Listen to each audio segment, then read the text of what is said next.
The winter air bit sharply as I stared out the window, my breath clouding the glass.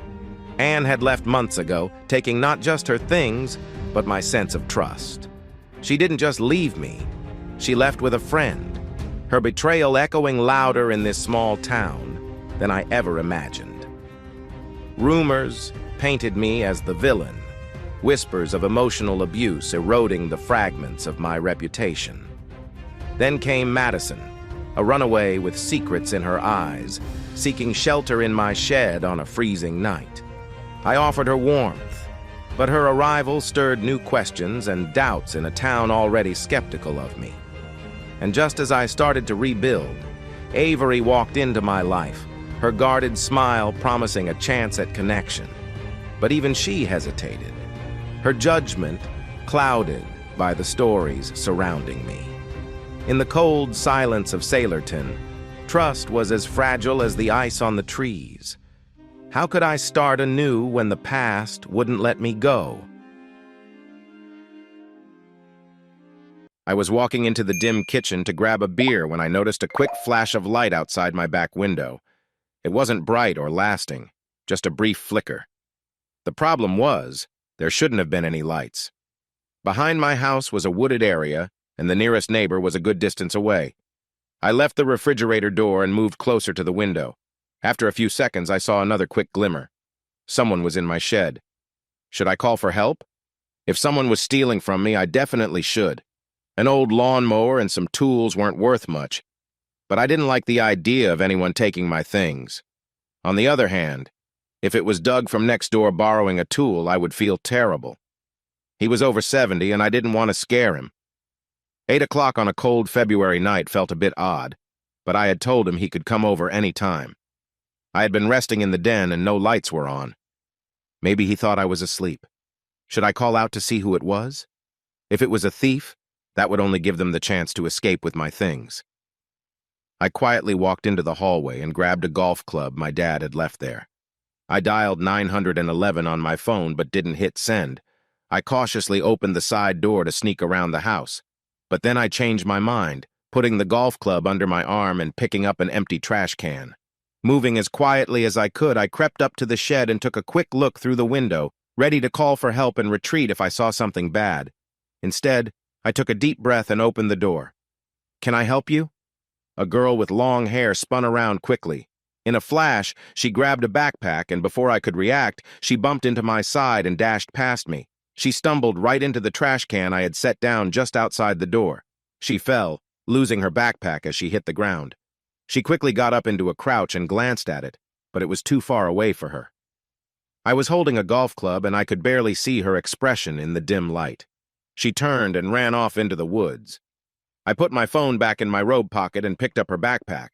I stepped into the shed and swung the sleeping bag over my shoulder that she had left behind. I looked toward the woods to see if she had come back, then walked back to the open door.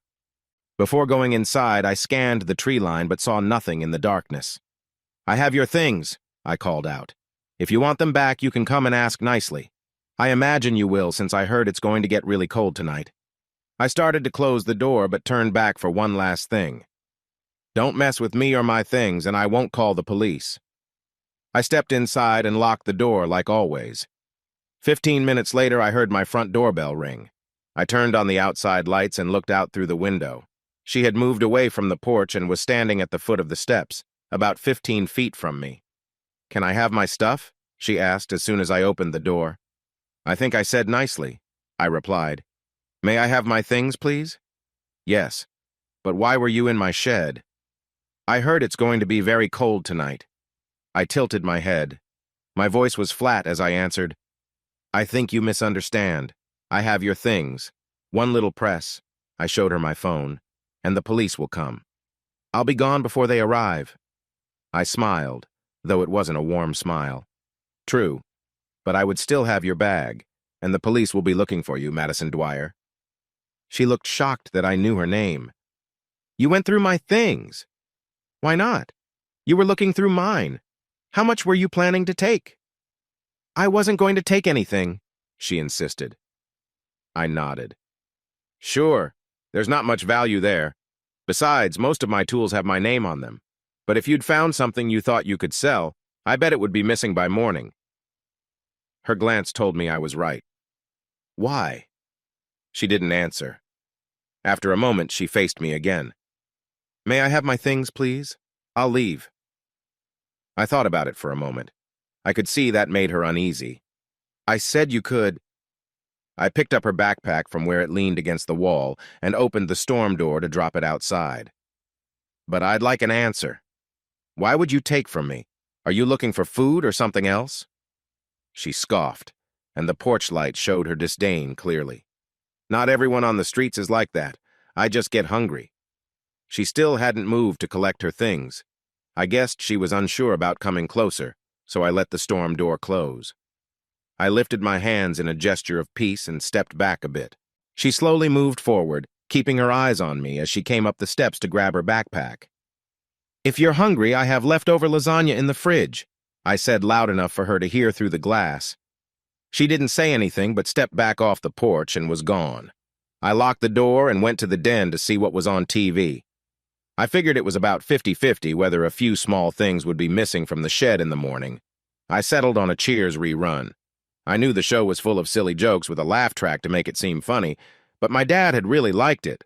When he got sick, I found myself enjoying sitting with him as he watched it again for the 100th time. Things I once rolled my eyes at became a way to connect with him, reminding me of a time when life was simpler.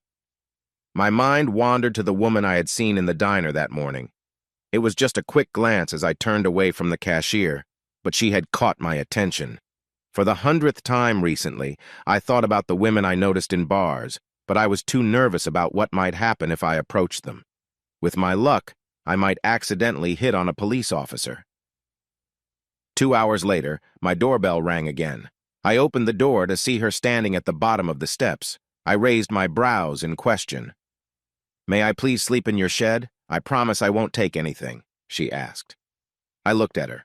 Her face looked cold, which was no surprise since the temperature was dropping fast.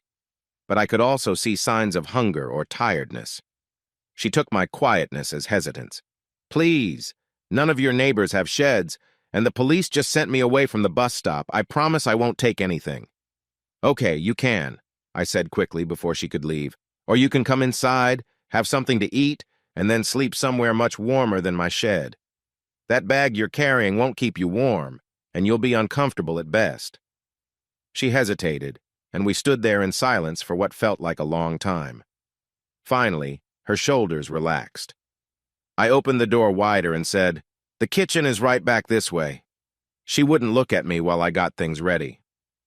When I asked if she liked lasagna, all I received was a quiet yes. She asked for water when I offered her something to drink.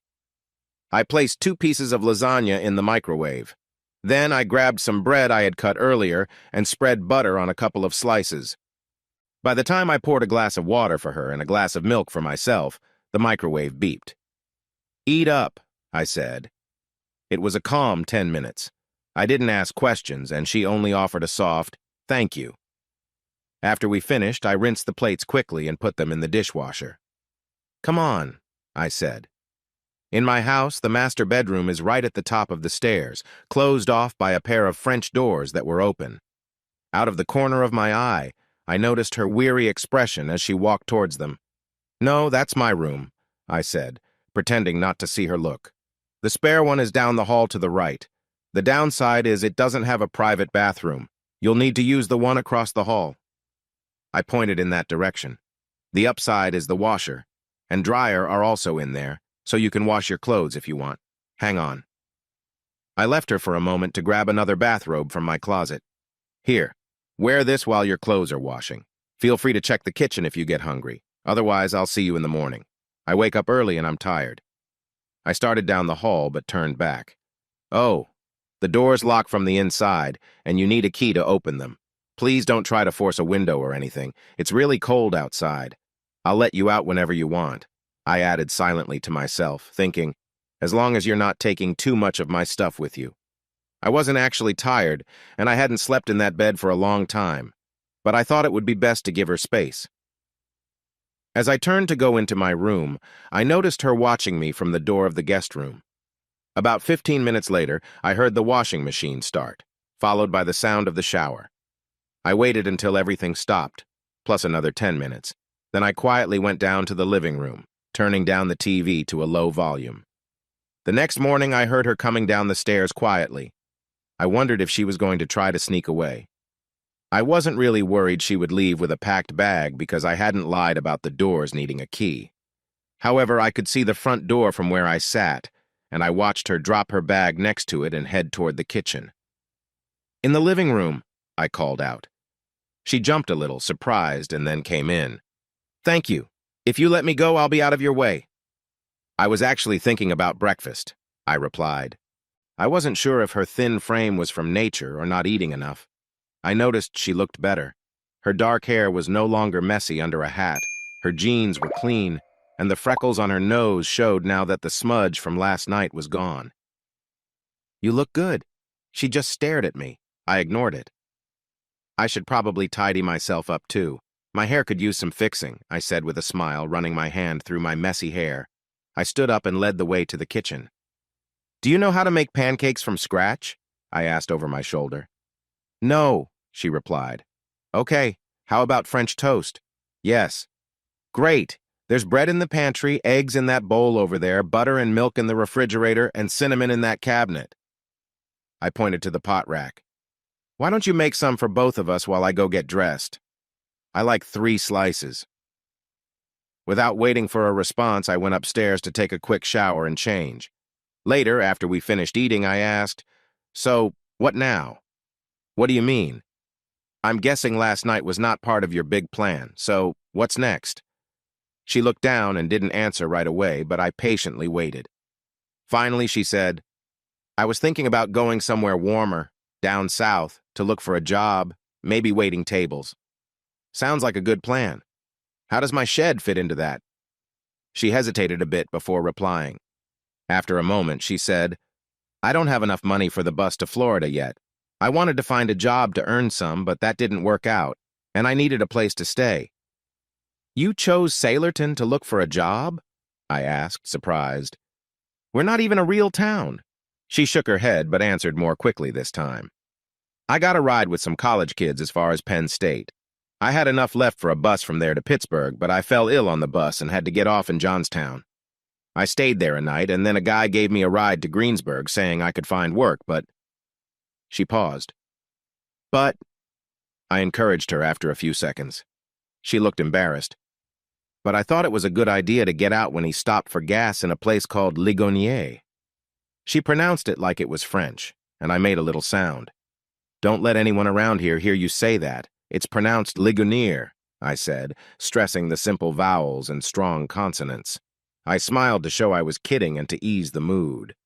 I could guess that some version of the rides cost gas, grass, or something else talk had made her leave during the stop. "But that's still about 10 miles from here, right?" "One of the women at the diner was nice and told me the hardware store here had a help wanted sign. She dropped me off on her way home." "They weren't hiring?"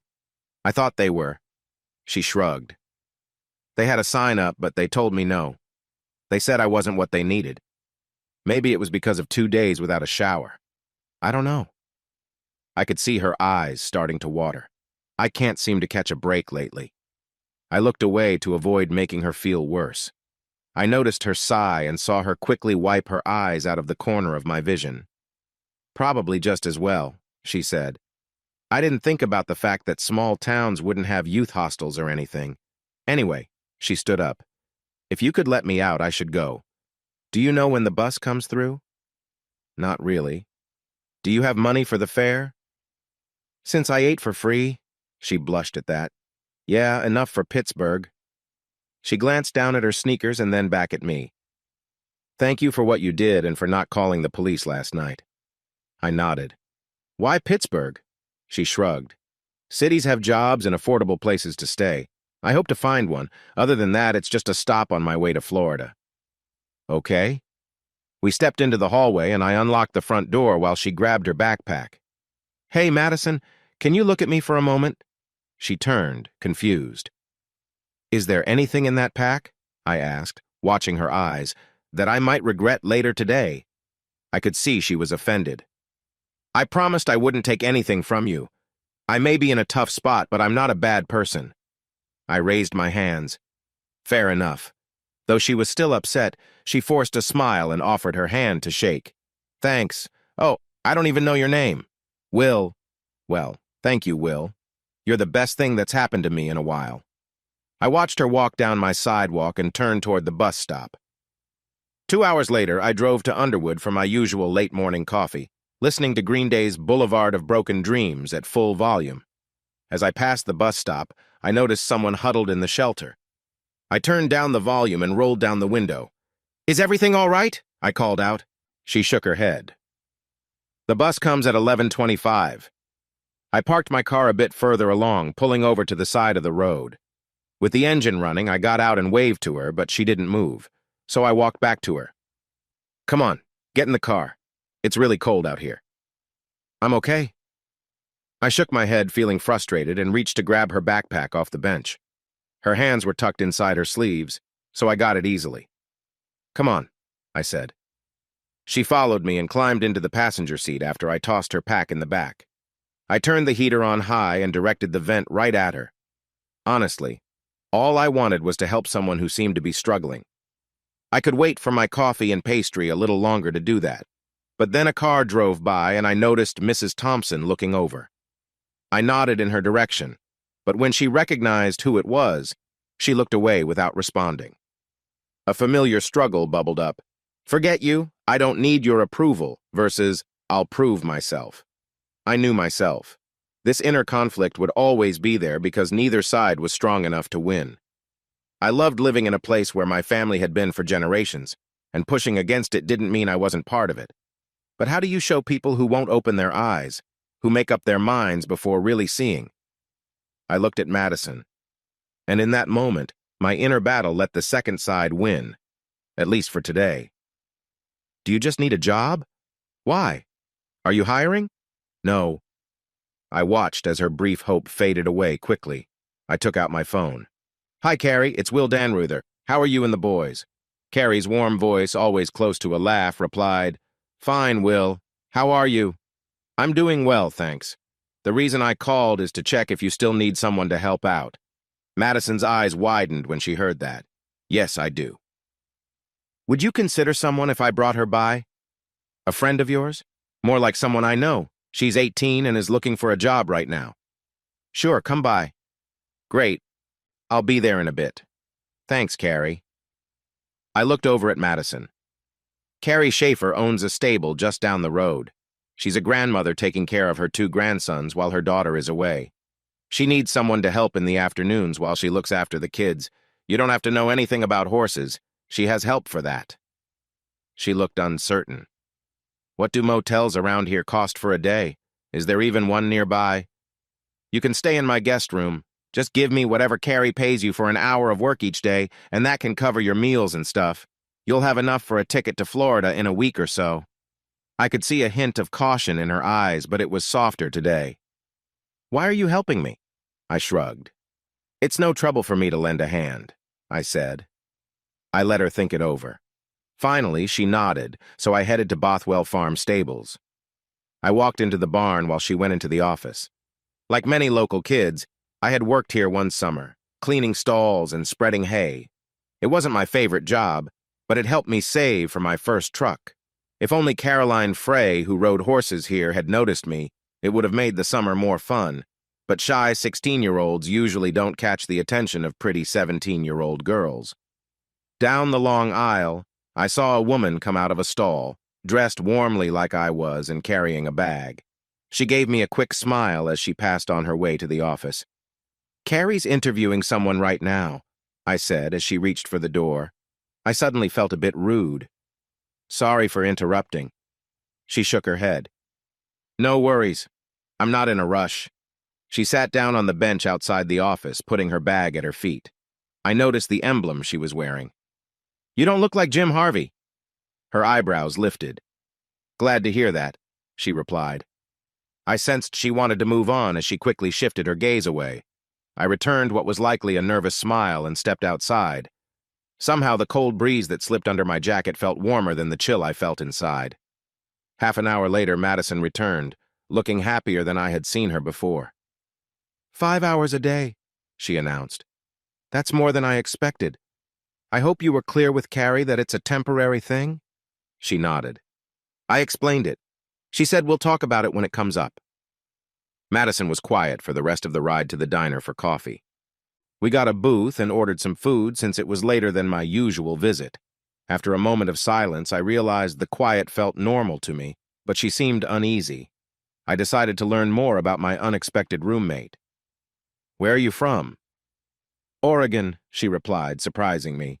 I had seen her birth certificate that said she was born in Medford, but I thought she was more local now. I know, it's a long way away, she said. I came to Boston to see my dad. I saw him, but it was just a short visit, and here I am. But you're not going back to Oregon? She shook her head and fiddled with her spoon. I wasn't sure what to ask next. No other family? I tried. In Oregon.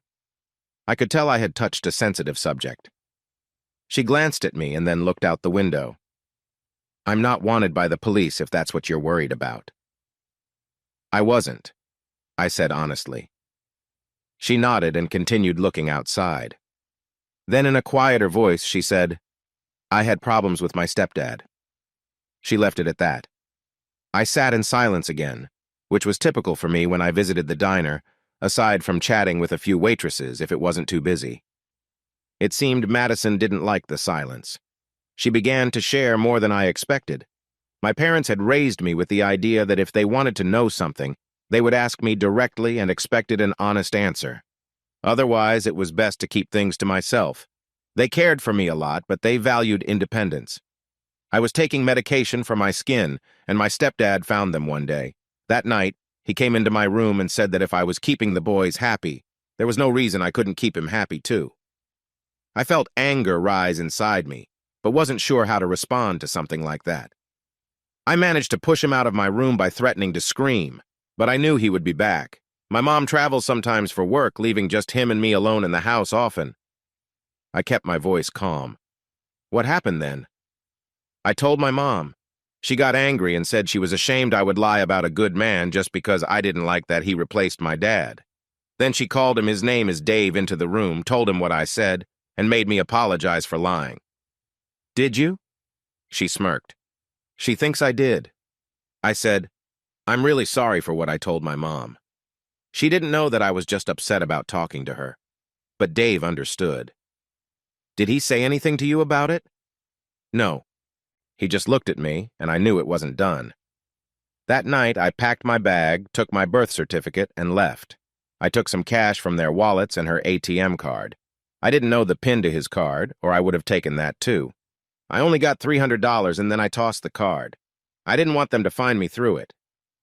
I doubt your mom would send you away, even if she was really angry, I said. She shook her head. It's not that. I just didn't want to go back. I was still a minor. I was a bit surprised. I had looked at her birth certificate earlier to see how old she was. That's how I knew she was 18. She noticed my surprise. It was Labor Day. My birthday is in October. I've been away for 5 months. She shrugged as if it didn't matter. I went to see my dad in Boston. I tried to buy a plane ticket, but they said my parents had to do it since I wasn't 18, so I took a bus from Oregon to Massachusetts. It was a long trip. If you were only 17, why didn't you stay with your dad? I asked, needing to know. His new wife didn't want me around, she replied, sounding upset. And she said, she stopped talking and started to get up. I need to find a restroom. I could tell something was wrong. When she came back, her eyes were red, showing she had been crying. I left some money on the table before she sat. Let's go back to the house. The ride was quiet for a few moments. Then she said, I'm sorry. You don't have to be. After another brief silence, she continued. She told me my dad left my mom when I was 11 because he found out I wasn't really his daughter. I couldn't believe she shared that. It caught me off guard again. I thought the truth would be best, even if it was hard to hear. After that long, you should have felt like a daughter no matter what happened before. She looked at me with a strange look that was hard to interpret. Maybe she agreed, or maybe she didn't know what to think. Then she looked out the window. Since then, I've been trying to make it on my own. It's been tough, and the cold is getting to me, so here I am. Well, you don't have to worry about a mean stepmother at my place, I said, trying to lighten things up. You can stay until you get back on your feet. I don't know how to repay you for this, she said. No rush, I replied. You can thank me when you figure it out. After that, she seemed distant around the house. I had work to do, so I told her I would be busy at my desk in my room. I'll be in my room until bedtime, so feel free to use anything in the kitchen. I'll see you in the morning. This isn't how I usually spend my evenings. Normally, I work until late and then go downstairs to watch television. But like last night, I thought it would be better to keep to myself. After my last work call, I lay on the bed with a book. I heard the shower turn on and decided to wait for about 10 more minutes before heading downstairs.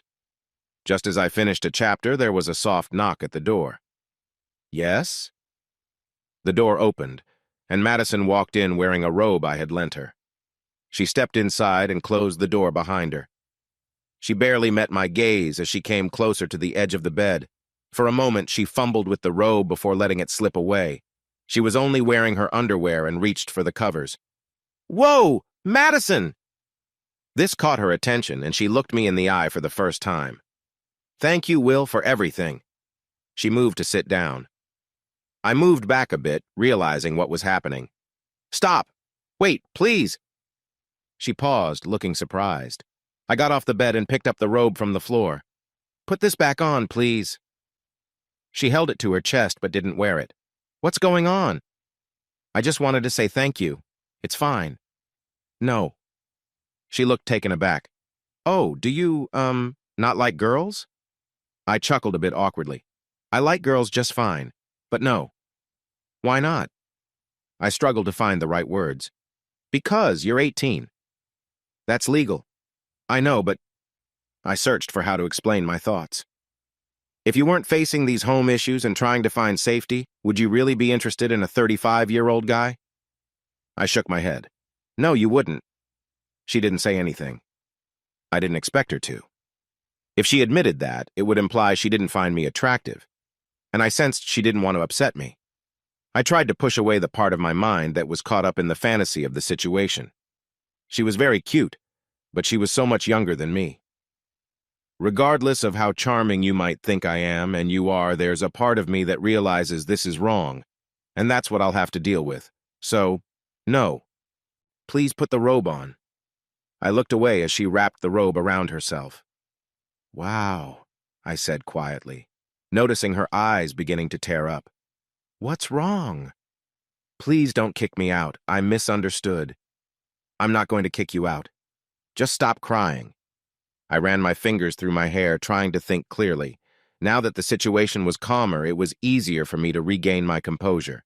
Listen, when I said, figure it out, I didn't mean to think about how to impress someone. I meant to sort out your life. And when I said, thank me, I was hoping you would just say it with words. She still seemed scared and a bit desperate, but at least she stopped crying for now. I shook my head. I had to look away. This was really awkward. Maybe I was wrong. I saw your face last night when we went up the stairs, and I realized you expected something to happen.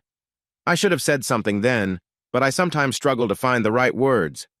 You knew? Her voice faded away. I could see that now that she was a little less panicked, she felt just as awkward as I did. I'm not that kind of person, Will, she said quietly.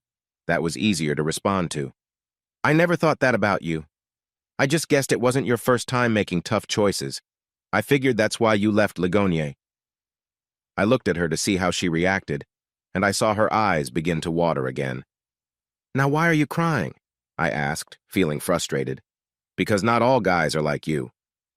All right, I'm going downstairs to watch some TV. I'll see you in the morning. I hurried to put on my slippers, grabbed a robe, and left the room. When she walked into the kitchen the next morning, it felt awkward. I handled it the way I usually did. I kept quiet and focused on making pancakes. She, it seemed, wanted to address the tension. Will? I sighed and turned to her. Last night, she started. I interrupted her. Look, I really don't want to talk about this. Can we just pretend it didn't happen? But I don't want you to think. I cut her off again. I don't. I truly meant it when I said I understood you had to make tough choices, and I don't judge you for them.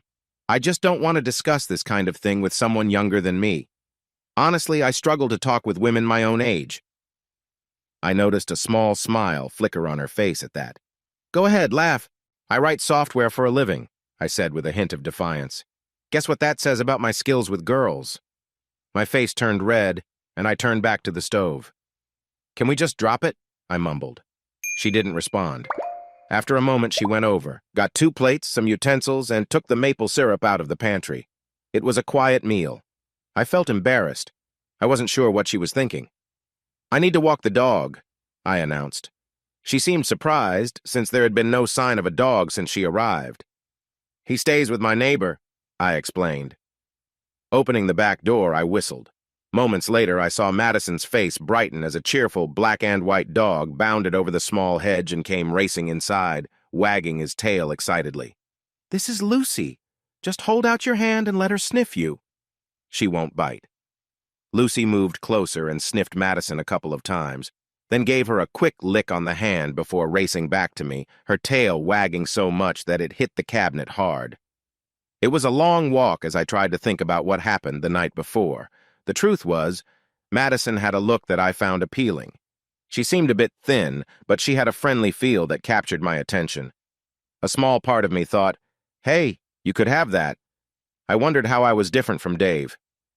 It took me a while to calm down enough to figure it out. It wasn't just that he liked her looks. She was pretty, after all. The real issue was that he acted on his feelings when he should not have. He was her stepfather, not just some random guy. It was more than that. He asked her to go away but didn't listen when she said no. For those reasons, I would have gladly stood up to him, even though she didn't mean much to me. I finally relaxed and saw things more clearly. I had said no, even though she hadn't really pushed me away. I didn't want to add to my regrets. When we returned from our walk in the woods, I started splitting some wood. With the cold weather, the wood stove needed a lot. While it wasn't as extreme as the heavy snow from 2 years ago, this year was still challenging. Lincoln's birthday brought us more than a foot of snow and very cold temperatures that only warmed up a bit. Splitting wood felt peaceful to me. At first, it was a slow task until I warmed up enough to take off my heavy coat. I got into a rhythm with my music Pearl Jam today, blocking out the sounds of cars passing by and just focusing on the axe and the wood. I kept Doug stocked with firewood, finally convincing him that I enjoyed it rather than just helping him out. After a couple of minutes, Madison appeared. Do you need some help? She asked carefully, pulling out one earbud. It's a one-person job. You could take a basket of kindling in if you'd like, I suggested, pointing to a pile of smaller pieces off to the side. There's a box next to the wood stove. Just then, Lucy came running by, chasing a bird that was high up in a tree. That dog always carried hope with her. Why does your dog live with your neighbor? Madison asked. I paused.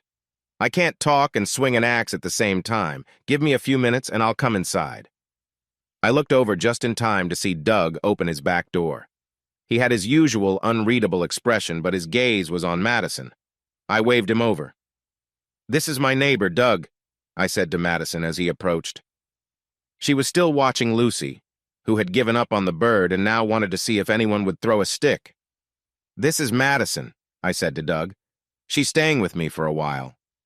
Doug nodded at her briefly, his face still calm. I could tell she was unsure how to respond, so she picked up the stick Lucy had dropped and threw it. Doug and I both tried not to smile as Lucy sprinted after the stick, caught it on the first bounce, and raced back to drop it at Madison's feet, looking at it intently, just like border collies do. She knows you're a soft touch, Doug said, observing the scene. Madison needs a ride over to Bothwell at 2:30 and I have a call at 2, I mentioned. Could you take her? Sure, just come over, Doug replied, giving Madison a nod before he called out to Lucy and walked back home. After filling the wood box, showering, and getting dressed, I spent nearly an hour. When I went downstairs, I found the breakfast dishes clean and drying on the rack. Madison was sitting at the table, waiting. Will, I need a couple of things from the store. Can you tell me where it is? There's a small store about a mile down to the left, but it's pretty cold outside. I usually go for coffee around 10:30. If you want to come, we can stop there. If not, I'll grab what you need. I'll come with you, if that's okay. Just then, the phone rang. It was the Hyderabad team. Within moments, I realized it was another one of those emergencies the project manager created whenever things went wrong. 11 people would sit around on a conference call while one person tackled the problem they'd caused. I sighed and muted my line. "Is your stuff urgent?" I asked Madison. She shook her head. "Have Doug stop when he takes you. This might take a while." It was a little after 7:30 when I heard a car pull into the driveway. I looked out the window and saw Madison get in. The driver seemed to be the woman I had met earlier. I opened the door. I wasn't ready to trust Madison with a key yet and told her, "Dinner will be ready soon if you'd like to freshen up." Dinner was quiet again. Towards the end, she spoke up. "Doug asked me what I thought of you. Doesn't he know you?" "What did you tell him?" I asked. She shifted a bit, but responded, "I told him you seemed nice." I could sense that she was being careful with her words. Not wanting to make her feel awkward, I replied gently, "Doug has known me since I was young. He's just looking out for you. That's how he is." I began to head to my room, but turned back. "Who drove you home?" "Her name's Avery. She's working part-time and offered to give me rides." The next day was much the same. I found myself feeling bored on the phone while the team sorted out one issue after another with their latest update. Since my things were working well, I got through a good part of Russell's Swamplandia. Madison seemed a little more settled with her situation. Honestly, I didn't feel too invested in her, and if she left, that was fine. Still, it was nice to have someone to chat with over dinner, and it felt good to help her out. It was part of trying to rebuild my own image. The third day brought a change, but not for the better. It was a bit warmer, and I was on a ladder fixing a gutter that had been damaged by ice and wind. Avery arrived to take Madison to work, giving a short beep of the horn to let her know she was there. I nodded at her. She had made it clear on the first day that she didn't want to talk, and I had learned to ignore those signals from people. But it seemed like it was fine for her to start a chat. I heard her window roll down. "You're Will, right?" I turned back to the car. "Yep, I'm Avery. I work over at Bothwell." "Glad to hear that," I said, wondering if she remembered our earlier talk and realized I was just echoing her words. "Ice?" she asked, nodding at what I was working on. "Yep." I wasn't really engaging in the conversation since I was focused on fixing things, and her talking from the car while I balanced on the ladder made things a bit awkward. There was silence for a few seconds, but then she spoke again.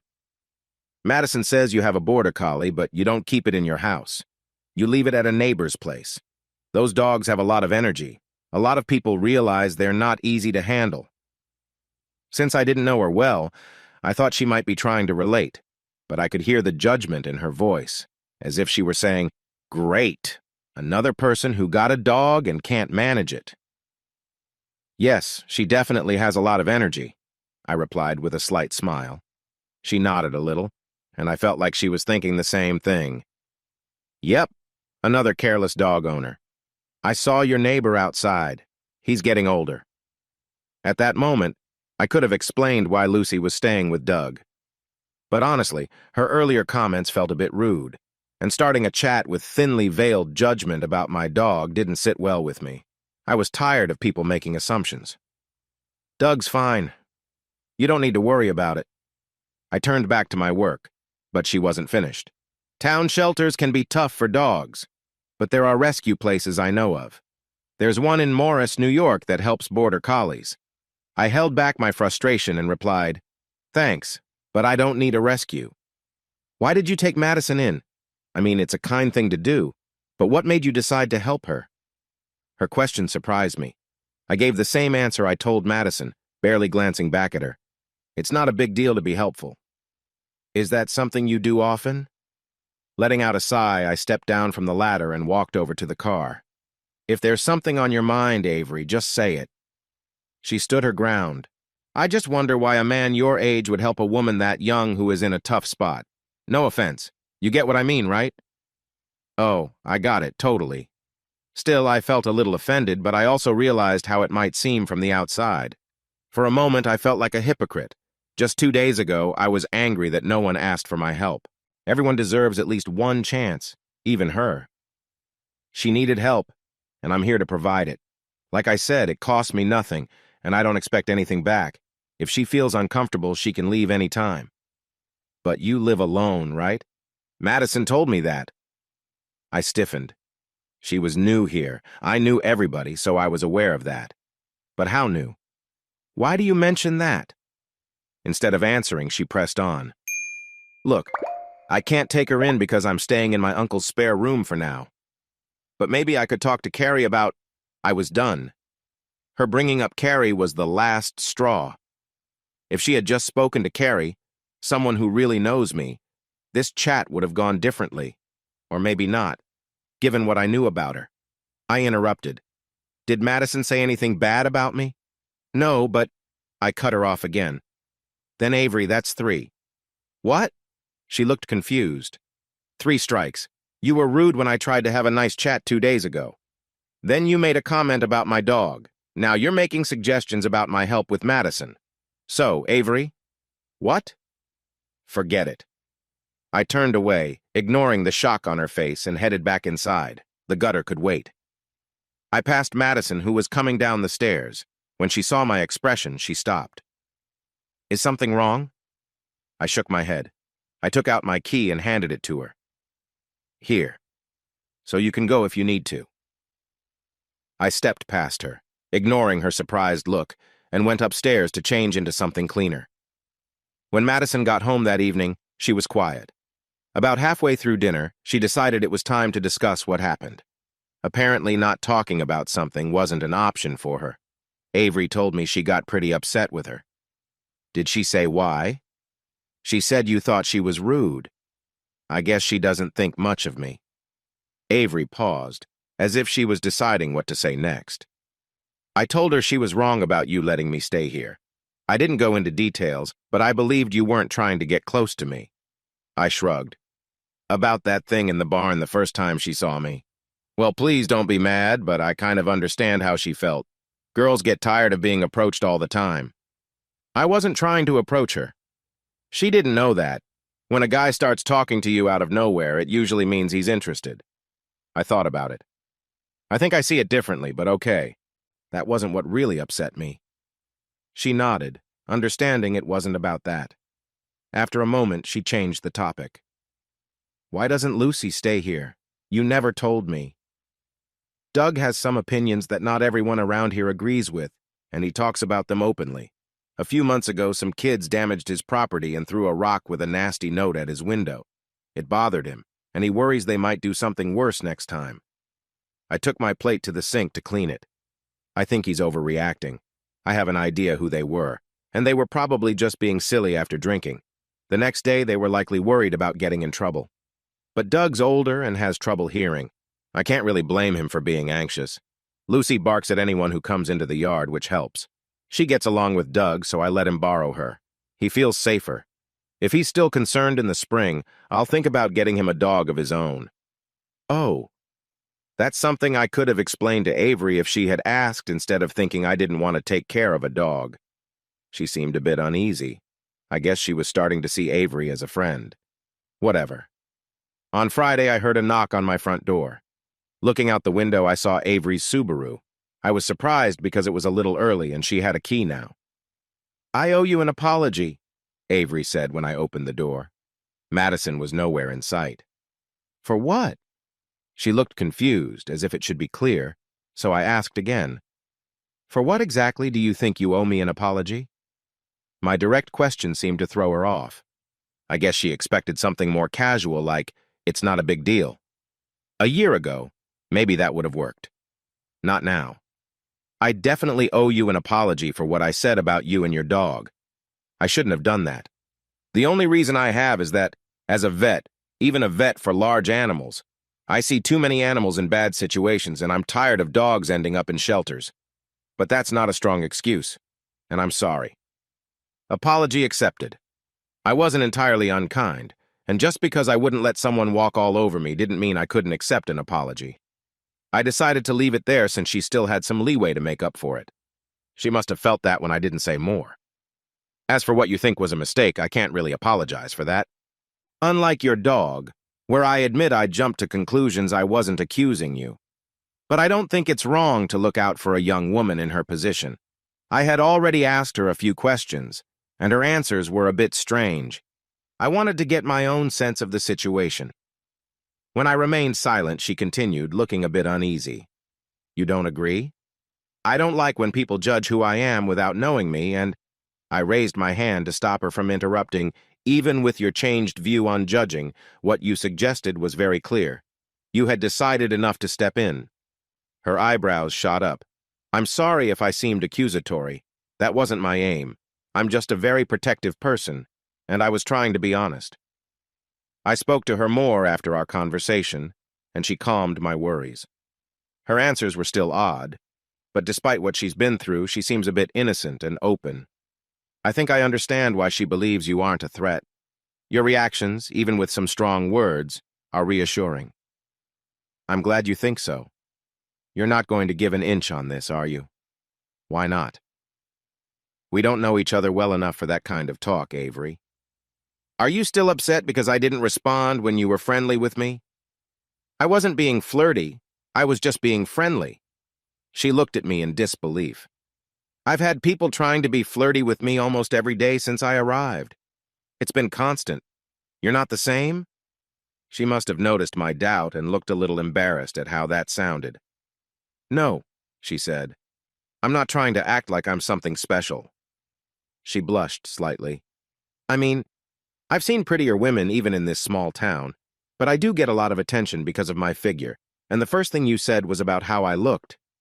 I gave her a tight smile. First of all, that's not what I meant. I wasn't commenting about your looks. I saw your bag and thought you didn't look like the usual vet. That was just a joke. A little silly, maybe, but a joke. Second, I've never really seen what you look like. You always wear a big puffy coat that goes down to your knees. You look like the Michelin Man from the knees up. She looked down for a moment and seemed uncertain. I knew I had caught her off guard. Actually. She paused, her face turning a bit pink. You're right. She let out a big breath and then smiled while reaching out her hand. Hi, I'm Avery Liacci. I'm pretty new here. I'm a vet for larger animals. I often make quick judgments about people, maybe too often. Sometimes I say foolish things that come off as me being too full of myself. I heard you're Will Danruther. You're kind to animals, but a bit tough like a cactus. I looked at her hand for a moment. To be honest, I was feeling a bit lonely, and she seemed nice. I weighed that against the annoyance I still felt. The annoyance might have won, but I was taught to be polite, so I shook her hand. Will Danruther, I love my dog. I don't go after younger people or anything like that. I sometimes do show interest in women, but usually only after I get to know them a bit, not by starting with a comment about how they look. Her eyebrows lifted, but she looked thoughtful instead of upset. Tough as a cactus, indeed. She took a step back. Nice to meet you. I have to go check on something related to a horse, literally, she said with a playful glint in her eyes. But I hope to see you again. Where's Madison? Someone else is giving her a ride today. I watched her walk away, but it was hard to tell much about her. She seemed nice, but I figured she must look good since many people found her appealing, though not in an over-the-top way. There were plenty of other pretty women in Sailorton, especially a group called the Frays. A couple of hours later, a red pickup truck pulled into the driveway. I didn't recognize it, and the sun made it tough to see who was driving. After a few minutes, Madison stepped out of the passenger side. The same truck appeared again the next morning. Morning, Will. I'm having breakfast with some friends, if that's okay, Madison said as she put on her coat. Of course, I replied. After work. Could I talk to you about something? Sure. She smiled and left quickly. I headed out around my usual time to grab coffee and a pastry at the diner. Ellen, I greeted the cashier as she pointed to my favorite table. Thanks, Linda, I said to the waitress when she brought me a large coffee and a pecan Danish without me having to ask. It was a slow morning, so Linda sat down across from me to chat for a bit. I liked all the staff, but Linda was my favorite. After a few minutes, a group walked in and she joked, "No rest for the wicked." I looked over and saw some familiar faces, and I was surprised to see Madison with them. She didn't see me sitting in the corner, so I decided not to interrupt her. I finished what I was doing and stood up to leave. Madison noticed my movement. She whispered something and seemed unsure whether to call me over. I smiled and nodded, then headed to the register. As I turned to leave, I noticed the others at the table were watching me go. "Did you have fun?" I asked when she arrived home about an hour and a half later. She nodded. "I didn't know if you'd want to meet them." "I've known most of them forever," I interrupted. "Alyssa is my distant cousin. Another cousin works with Drew and Ryan part-time at the stable. I didn't know the other girl, though. Brianna's from Mount Pleasant. She's Ryan's girlfriend." She paused, then added, "I need to get ready for work." She started to turn away, hesitated, frowned, then hurried upstairs. 20 minutes later, I heard a car horn from the driveway. I could see Drew driving this time. Dinner was a strange time.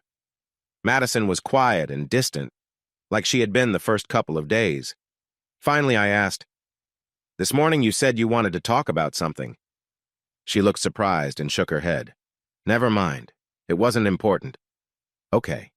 Something had changed her mind, and I could guess why. I watched her with a calm face and waited. She caught my gaze, looked away, then met my eyes again. Finally, she said, "When they found out who I was staying with, the others mentioned you used to be married." I nodded, but I didn't say more. This wasn't a surprise. She paused, then quickly said, "They said you two weren't getting along, so she moved to New York." They? Drew and Ryan. Alyssa didn't comment, and Brianna's new to the area. "Did they share any details about why we weren't getting along?" She shifted uncomfortably and didn't reply. I felt a familiar irritation rising. "Let me guess. Someone told you that people think I was the cause of her leaving?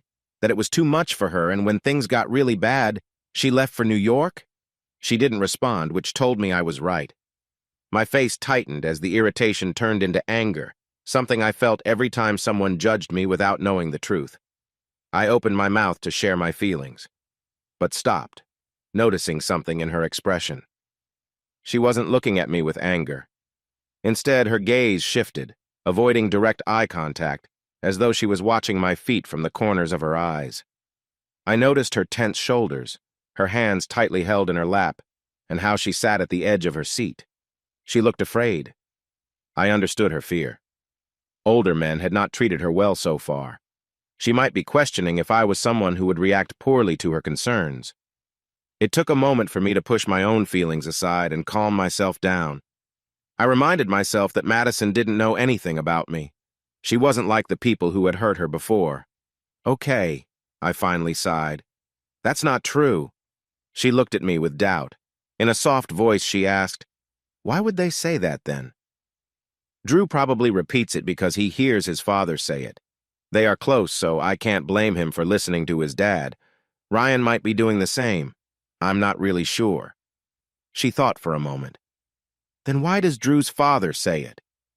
Because Drew's father wants to believe any bad story about me. Now it feels like a game of telephone where the story gets more twisted with every retelling.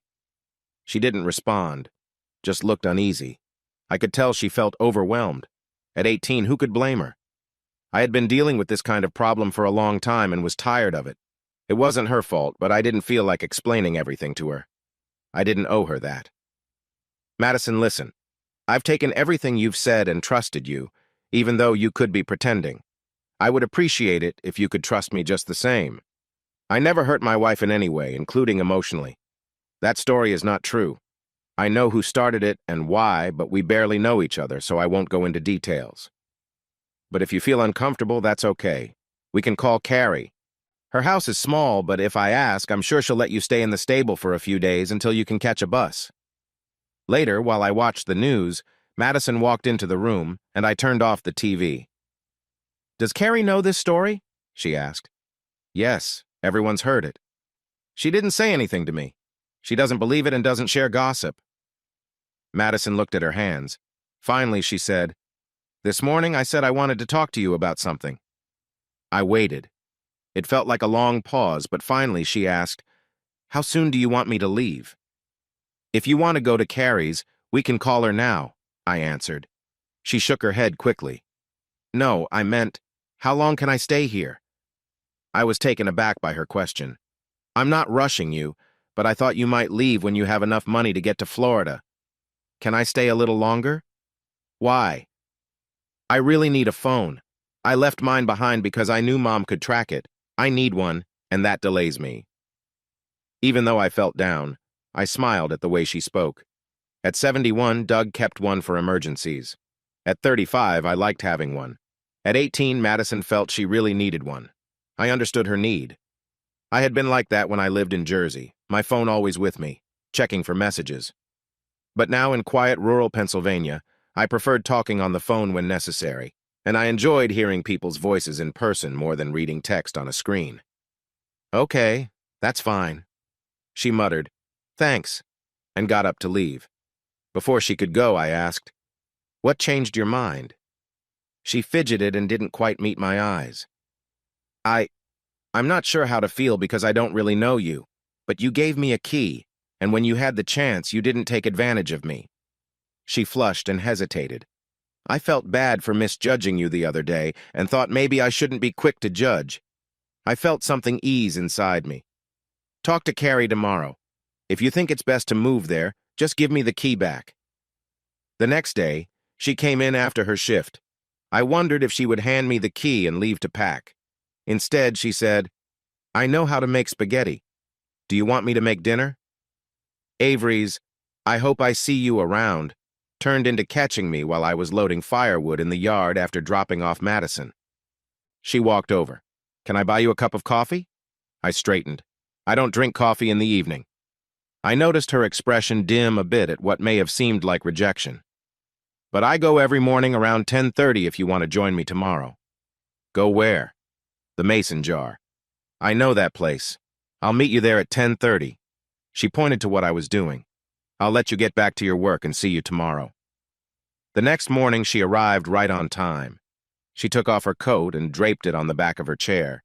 Suddenly, I recognized her from before the sweater she wore reminded me of that day. She was the woman I had seen out of the corner of my eye as I left the Mason Jar that one time. Back then, I hadn't caught her face, so I didn't recognize her when we met at the stable.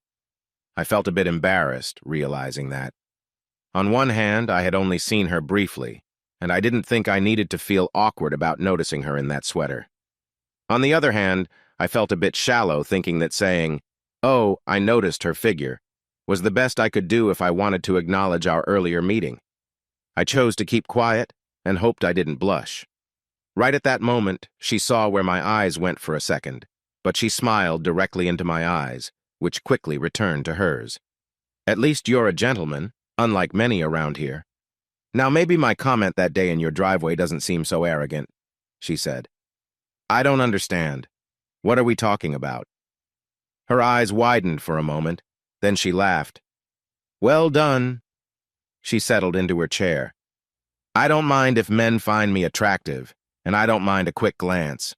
I do mind a long stare. I really dislike loud comments. And unasked for proposals? They can keep those to themselves." "Not every guy, surely?" I asked. "I don't know about this town. I bet if I turned around suddenly right now, I'd see everyone trying to guess my size." I let her catch me looking around the room. "Not Richard, the owner. The guy in the corner booth isn't looking your way. The two teenagers to the right might be, though." I thought about the other men in the room and said, "So about 50 or 60%. That's enough for me to agree." "Thank you. I appreciate a gracious loser." She picked up her menu and leaned over it. Just as I took a sip of water, she said without looking up, "It's 32G if you're curious." I almost choked, but she didn't seem to notice, even though I could see her smile as she browsed the menu. I waited for her to take a sip of her drink. Interesting way to start a conversation, hinting about sizes. I laughed as she accidentally snorted water. It wasn't a bad morning. I was able to let go of my earlier annoyance about being judged. I shifted the focus away from myself and learned more about her. "Jim Harvey is my uncle. When I finished vet school, I worked for a bit in upstate New York. but the practice didn't want any partners. I would have always just been an employee. So when Uncle Jim mentioned he was thinking about retirement and asked if I wanted to consider Pennsylvania. One coffee with Avery turned into coffee every few days. I can't claim it was my idea. After a year, habits are hard to break, and I was happy with my early chats with Linda if she wasn't busy, and reading my book if she was. But Avery would sometimes show up at my usual time and ask to join me. Talking with her broke the solitude as much as chatting with Linda did. We talked about people she had met in town. "What is he really like?" she would ask. I shared my insights while keeping any personal details out of our talks, letting her know about the unspoken truths that any small town has, which could trap an unsuspecting newcomer. He is Edna's niece's husband, so anything you say in the convenience store will reach him. Sometimes, she showed interest in what I was reading. I thought she was pretending because she had never read any of those books. Still, it was nice to chat about them. After 2 weeks, as we walked to our cars, she asked, "So, are you thinking of asking me out anytime soon?" I almost said I didn't think about asking women out very much. Ever since my wife Anne decided small-town life was boring and that city life was better, I had trouble dating. It took me some time to overcome the sadness of being left. When I finally felt ready to try dating again, it felt too late. Rumors about me had spread. When I told Madison I knew who started them, I wasn't lying. It was Anne, or more accurately, her father, Carl, who probably spoke to her first. What woman would want to date a guy with a bad reputation? No one wants trouble in their life. I understood that. Stay away from those kinds of guys. But what bothered me was that people who had known me forever believed those rumors without asking me my side. Now I decided to get back in the dating scene. "This Friday?" I responded to her question. A dinner on Friday could lead to dinner again on Saturday and then to a fun night out listening to a band. The next week could be a nicer dinner at a fancier place, and I looked forward to seeing Avery in a beautiful dress. My earlier thoughts about other women faded as I focused on my date. I was careful not to rush things. I had always been uncertain if I understood a woman's signals correctly. Anne had to give me a clear hint before I realized she was interested. But it had been a long time since then. So I pushed aside my nerves. After a lovely dinner, I leaned in a bit, happy that she responded with a nice kiss, followed by a warmer and longer one. On our next date, while we were cuddled up on my couch, I gently moved my hand where I had wanted to for a while. She didn't mind, but I didn't ask her to stay over. I told myself it was because Madison was upstairs in her room. In truth, I was shy, and Avery had shown she was careful about men getting too close too fast. "It's a bit cold in here. Can you warm up the stove?" Avery asked as we returned from enjoying a new band at Largy's. "Where's Madison?" "Out with friends." I added a few pieces of kindling to the fire until the pleasant crackling sound filled the room, then placed larger logs on top. She got to choose the movie and picked When Harry Met Sally. That was fine by me. It's a decent movie. "Beer?" she asked, heading toward the kitchen. "I'll grab them." When she returned, she looked relaxed, wearing a casual, oversized shirt. She sat on the couch beside me, handing me a beer before resting her head on my shoulder. "This is one of my favorite parts," she said, pointing at the screen. "Sally's so full of it. Of course, Ilsa wanted to be with Rick." As the scene played, she got up again. "We need snacks. I'll grab some chips," she said, and disappeared into the kitchen. She returned quickly, still looking casual and comfortable. Once again, she settled next to me. We watched the movie in silence for a while, though I could tell she was enjoying it from the faint smile on her lips. I tried to focus on the story, but my mind wandered now and then. At one of the iconic scenes, she chuckled softly. "This part always makes me laugh," she said, glancing at me with a teasing look. She seemed amused by my lack of focus on the screen. "Another beer?" she asked, already getting up. I nodded, and she disappeared into the kitchen, returning with another cold bottle. She handed it to me, her eyes sparkling with humor. "You're really not paying attention to the movie, are you?"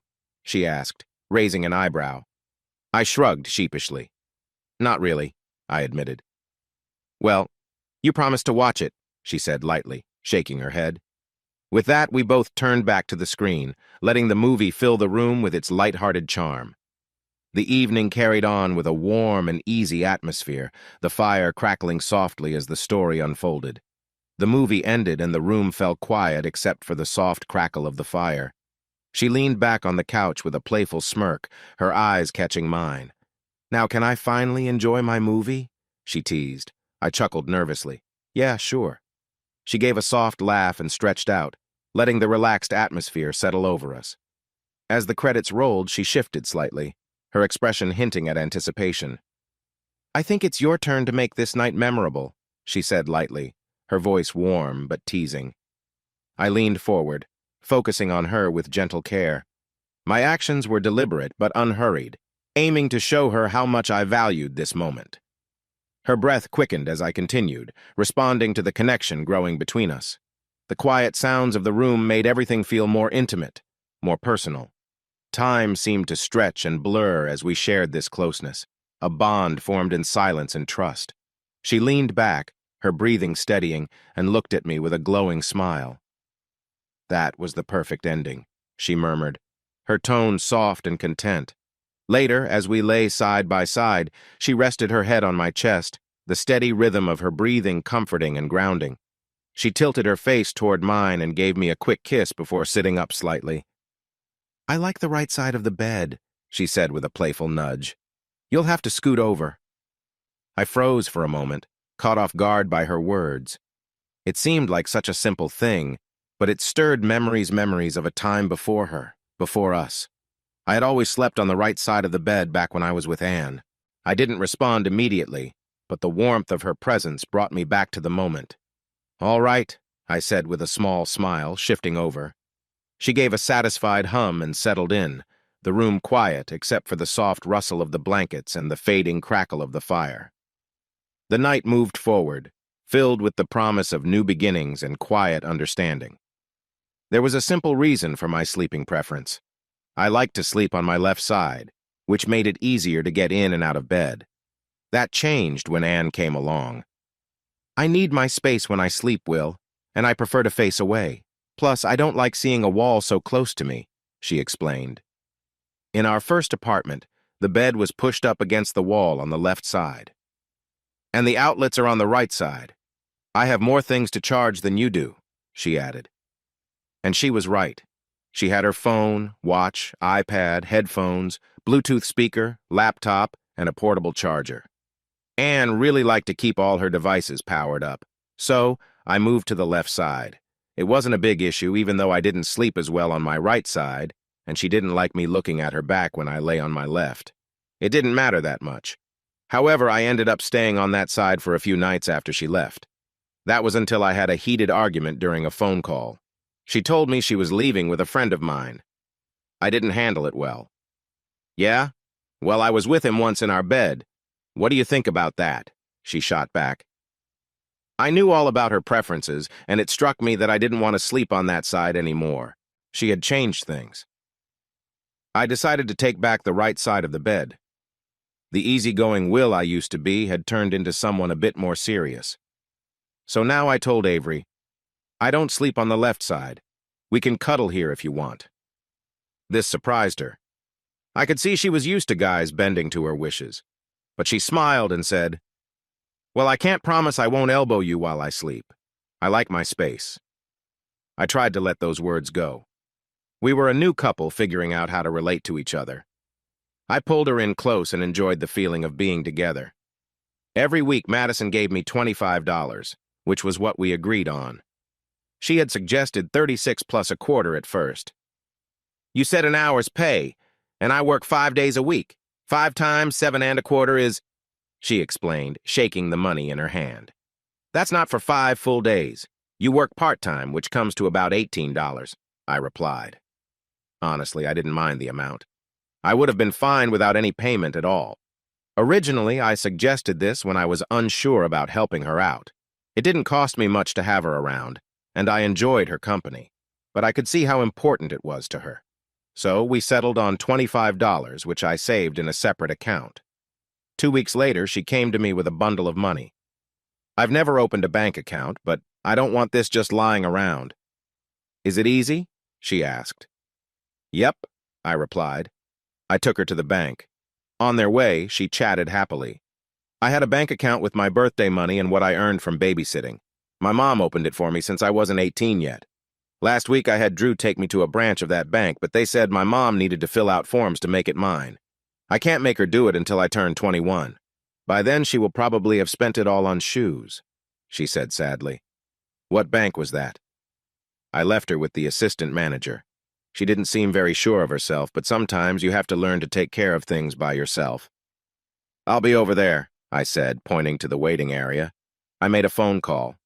When she returned with some paperwork and a temporary ATM card, the smile on her face showed me that letting her handle it on her own was the right choice. So, I said as we got into the car, what the bank told you was true. She looked confused. The other bank had a rule called the age of termination, and in Oregon, that's 21. Until you reach that age, you can't make a custodian give up control of an account. But I held up a finger to stop her from frowning.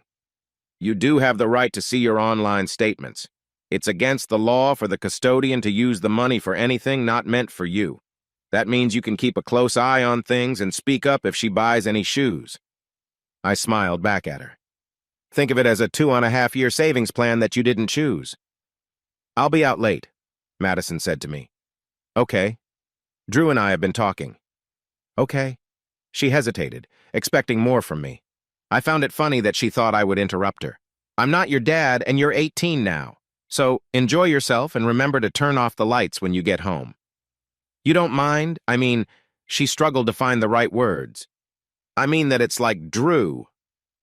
I decided not to comment on that. Look, you're a smart woman. You'll make your own choices. And I'm the last person to give advice about relationships. I'm divorced, remember? Still, she paused, clearly trying to get her thoughts together. Why did you get divorced?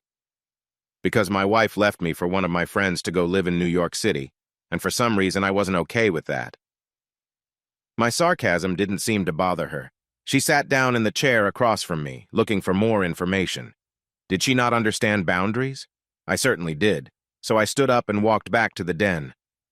Later, Avery joined me in the den, and we heard the kitchen door open.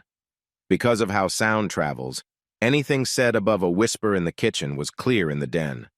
Drew probably thought he was being quiet, but we could hear him mumble. He's in there? I better go, I said, sharing a smile with Avery. Madison chimed in, her voice low. Just be polite and say hello. They stepped through the door, and I noticed both their surprised faces when they saw Avery. Madison already knew about us. We had already dealt with that awkward morning after, which the two women handled well while I just felt embarrassed. Since I had driven, Avery's car wasn't in sight. How's it going, Dr. Liacci? Everything okay? Drew asked, turning my attention to him. His question was meant for Avery, but he was looking at me, his expression serious. Yes, Drew, everything is fine, Avery replied, clearly understanding the undertone of his question. The moment stretched out uncomfortably for a second. If I were alone, I might have teased him with, "What's wrong, Drew?" But I wasn't alone. Avery was with me, and my thoughts had been elsewhere just minutes before. Why don't you two head to the living room? I suggested. You can talk there. What's with him? Avery asked as we closed my bedroom door. He's Patrick Mackey's son, I explained, handing her the whiskey I had been holding. And what does that matter? She asked. Patrick and I were in high school together along with Anne, my ex. He liked her and they dated for a bit. But I ended up with her. He married Drew's mother, but she got sick and passed away a few years later. Then one night he tried to connect with Anne again when I wasn't around. She said no, but it made his jealousy even worse. I took a sip of my drink and continued. When Anne and I started arguing about living together, he learned about it. He thought he'd get a second chance. Then Anne left for New York. He was furious and blamed me for her leaving. One night at a bar, he confronted me, drunk and angry. He told me that while I couldn't keep a woman, I shouldn't ruin things for someone who could. He tried to hit me, but others held him back, luckily for me. I smiled, trying to keep the mood light. After all, Anne had been with him first, so who really had trouble keeping a relationship? You couldn't handle a drunk? Avery asked, surprised.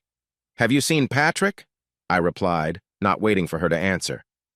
He's about 6'4" and weighs around 240 pounds, and it's all muscle. Even after all these years, he could probably take on anyone like a linebacker. Well, neither he nor Anne are here now, so why don't you think about what to do with those around you? One hand raised her glass to her lips for a sip, while the other hand started to unbutton her blouse. Her eyes sparkled with mischief. The sound of hammering broke the quiet morning. We tried to ignore it as Avery crossed the finish line, and I struggled to keep up. As we lay there in a little matted pile, the constant sound filled the room. "It's hot in here, and it smells interesting," Avery said. "I'm going to open a window. If that's Doug, you might give him a fright if you do that." My bedroom window looked right at his house. "At least it helps keep older men awake," she chuckled. "But he won't hear me over all that banging." She watched what my neighbor was doing. "He's putting up signs for the election." "The primaries are coming up soon," I replied. She continued to look outside. "He must have a dozen signs along his yard, and they're all lined up in a neat way. Oh, look, another sign about an issue. He's one of those people who think they have all the answers about what's best for everyone." "I think that might be a bit much," I said.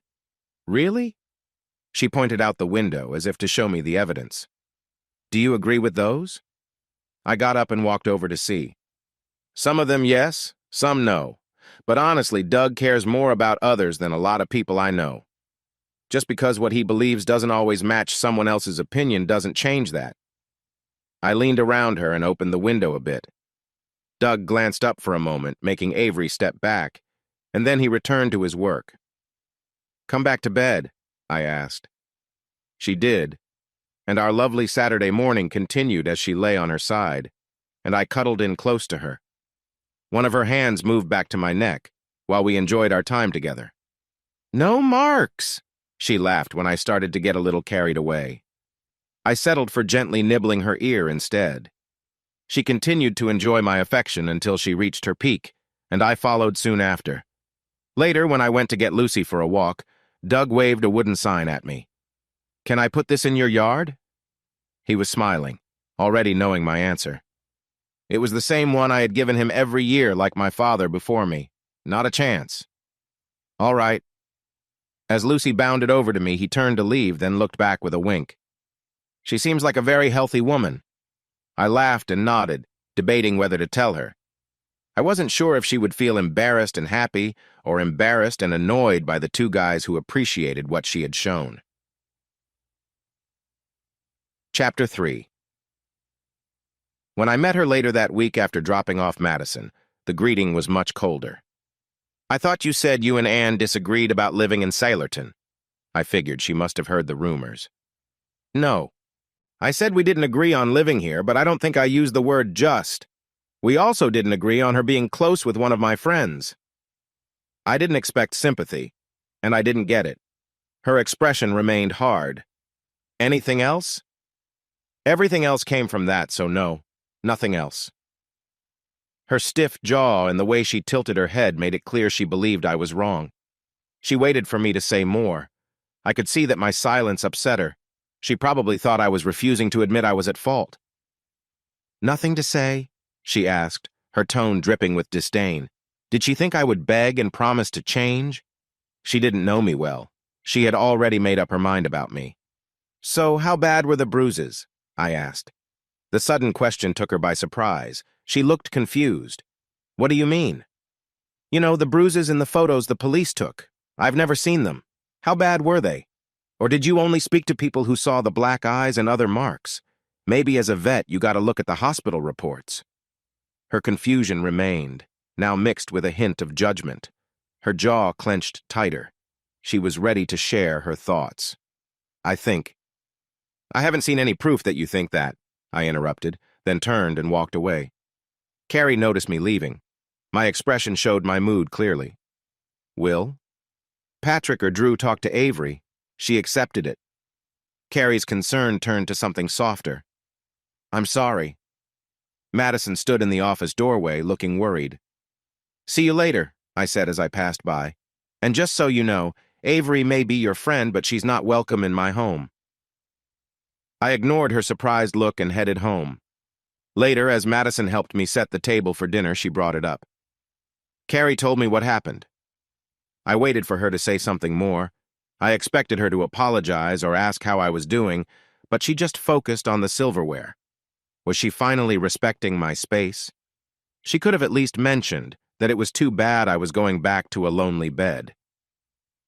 I laughed silently at my own double standards.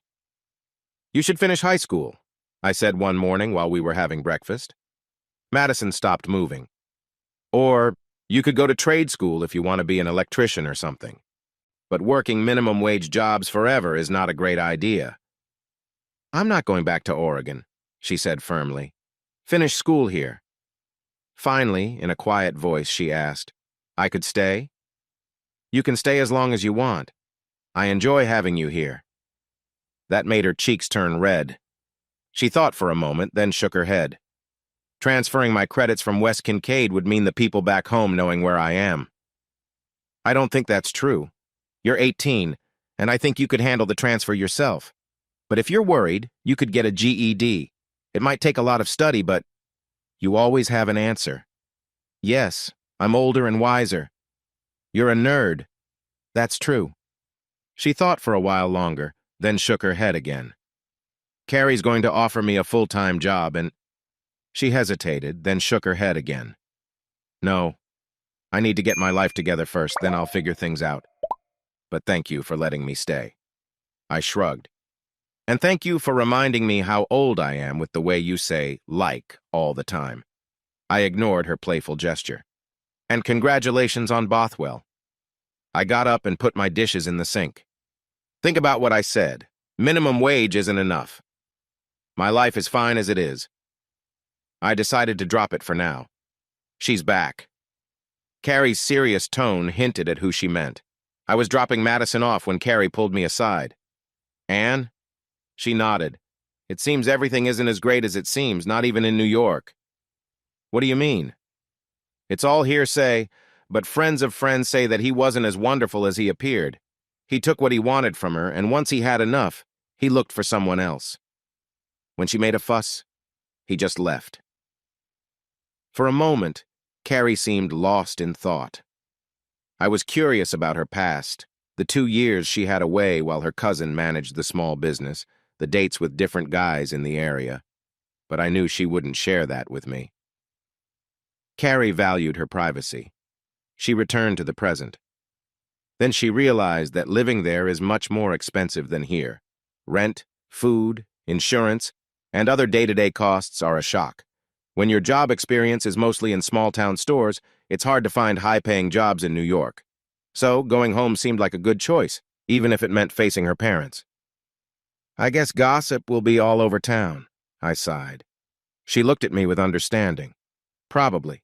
But you know what, Will? Your real friends, the ones who see the truth, they are all very proud of you. I feel like a grumpy old man." "That's accurate. You should work on that. You've always held yourself with respect. I'm glad to have you as my friend. Hearing this from someone I admire made me feel better about the bad news we got. We noticed Avery coming out of a stall further down. She looked at us for a moment, then turned away. She's not like her uncle," Carrie said. "Jim Harvey used to say, 'Listen, think, ask, then speak.'" I nodded. I had heard him say it before. At first it seemed odd to me, but it made more sense as I grew older. Then the doorbell rang. Looking out, I saw someone I didn't want to see. "If you're looking for Cheaters Anonymous, it meets at the Ramada on Thursdays," I greeted her with a sarcastic tone. It seemed to catch her off guard, and she didn't reply. "What do you want, Anne?" "I came to check if those boxes of clothes are still in the basement." "Goodwill. Isn't that funny? Bad Will gave them to Goodwill. Bye." I started to close the door. "Will, please." I opened the door wider. "What? Can we talk for a moment?" After a moment of thinking, I let her in but didn't offer her anything. She looked down at her feet for a second, her fingers moving nervously. That always showed me she was anxious. "So?" I asked. "I didn't come for the clothes. I was pretty sure nothing of mine was left here. After 6 years of marriage, I guess you know a bit about me." She nodded slightly. "I came because I've been hearing things around town. At first, I didn't understand when people were sympathetic to me, but then it hit me. I was shocked." It's what happens when people think you have an abusive husband. I never said that, Anne insisted. I gave her a look to show I didn't believe her. If you didn't say it, you hinted at it, and you never said it wasn't true. She was quiet. Anne always went silent when she didn't want to admit she was wrong. I waited for her to say something. If she wanted to talk, that was fine, but I wasn't going to ignore what was wrong. She finally spoke. I'm really sorry, Will. I wasn't thinking clearly. If I didn't know how easily she could cry, I might have believed her. I was stressed, and my parents were upset. My mom was yelling at me. My dad was being distant. I was afraid they wouldn't talk to me again. So when he asked if there was a reason I wanted to leave town, I just said I needed to get away from you, and he jumped to conclusions. She looked very unhappy. I'm sorry. It was wrong to do. I thought that no one would take it seriously except my family. I thought people would laugh it off and say no way Will would do that. People love gossip, and your dad knows many people here. I stood up. It's time for you to go, Anne. I don't want to talk to you right now. I'm really sorry. Okay, it's time for you to go. I just want to say, please leave. She looked shocked. Then she walked toward the door and paused to look back. Is it true that we can't go back, Will? I stared at her in disbelief. That answer was clear enough. She nodded, opened the door, and then hesitated once more. I wasn't honest about being with him in our bed. I wanted to hurt you. The only time we were together before I left was once at the Motel 6. Just once? Great. I'll add that to the list of things you've cost me. She nodded nervously and stepped out. I found Madison in the kitchen when I went to grab a drink. She seemed unable to look me in the eye. She must have overheard everything, whatever. I went back to the office to focus on some work. Before I reached the door, she called out, Will? I turned around. I'm sorry I questioned you. I should have trusted you more considering how you've treated me. I shrugged. I felt so bitter at that moment. You don't know me well. I grew up here and everyone doubted me, so don't be too hard on yourself. Maybe, but I know what it feels like to not be believed. I guess I'm not better than my mom. That made me stop. I turned back again. No, I'm just someone you know, and not very well at that. She was supposed to look after you but didn't even try. You're not like her. To be honest, you had two parents who didn't understand what it meant to be a parent. I turned and went to the den to watch an episode of Married with Children, one of my dad's favorites. I wasn't in the mood for work, but just watching a show didn't satisfy me. I played some Pearl Jam, switched to Nirvana, and got lost in my book. After a while, I heard Madison say, I'm going to take Lucy for a walk. I felt a bit bad. I knew Madison wasn't a fan of grunge, but this was my house, and my calm life had just been shaken up by a difficult ex, so I didn't feel too guilty. I put up with her music when she showered. The next morning, I was surprised to see Doug coming over as I went out to get some wood. For some time now, he said, greeting me, I haven't known whether to trust my instincts or what I hear. What do you mean? Madison talked to me a bit when she came by for Lucy yesterday. Oh. You might not know this, but the Whites are distant relatives of my late wife. I didn't know that. Anne had never mentioned it. In a place with so many old families, it made sense that everyone was somehow connected. Doug nodded. Yep. So while my gut said one thing, the family talk said another. It made me cautious. I hope I didn't come off as rude to you. I tried to stay neutral.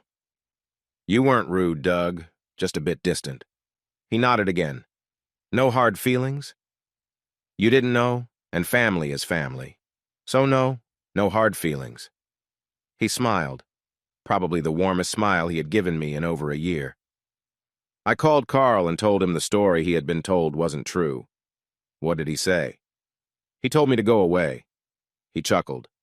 Carl takes a while to change his mind, but he gets there eventually. Anne is in for a tough talk with her dad soon. Tell me what really happened, Madison asked me over dinner 2 days later. Huh? With your ex-wife. She isn't my wife anymore. I have a paper to prove it. She rolled her eyes. With your ex, then. No, it's not your business, and it brings up things I'd rather forget. People are saying all kinds of things, and I don't know what to tell them. Say nothing. I know for sure you didn't treat her badly. So what was the real reason she left? I frowned and shook my head. She frowned back.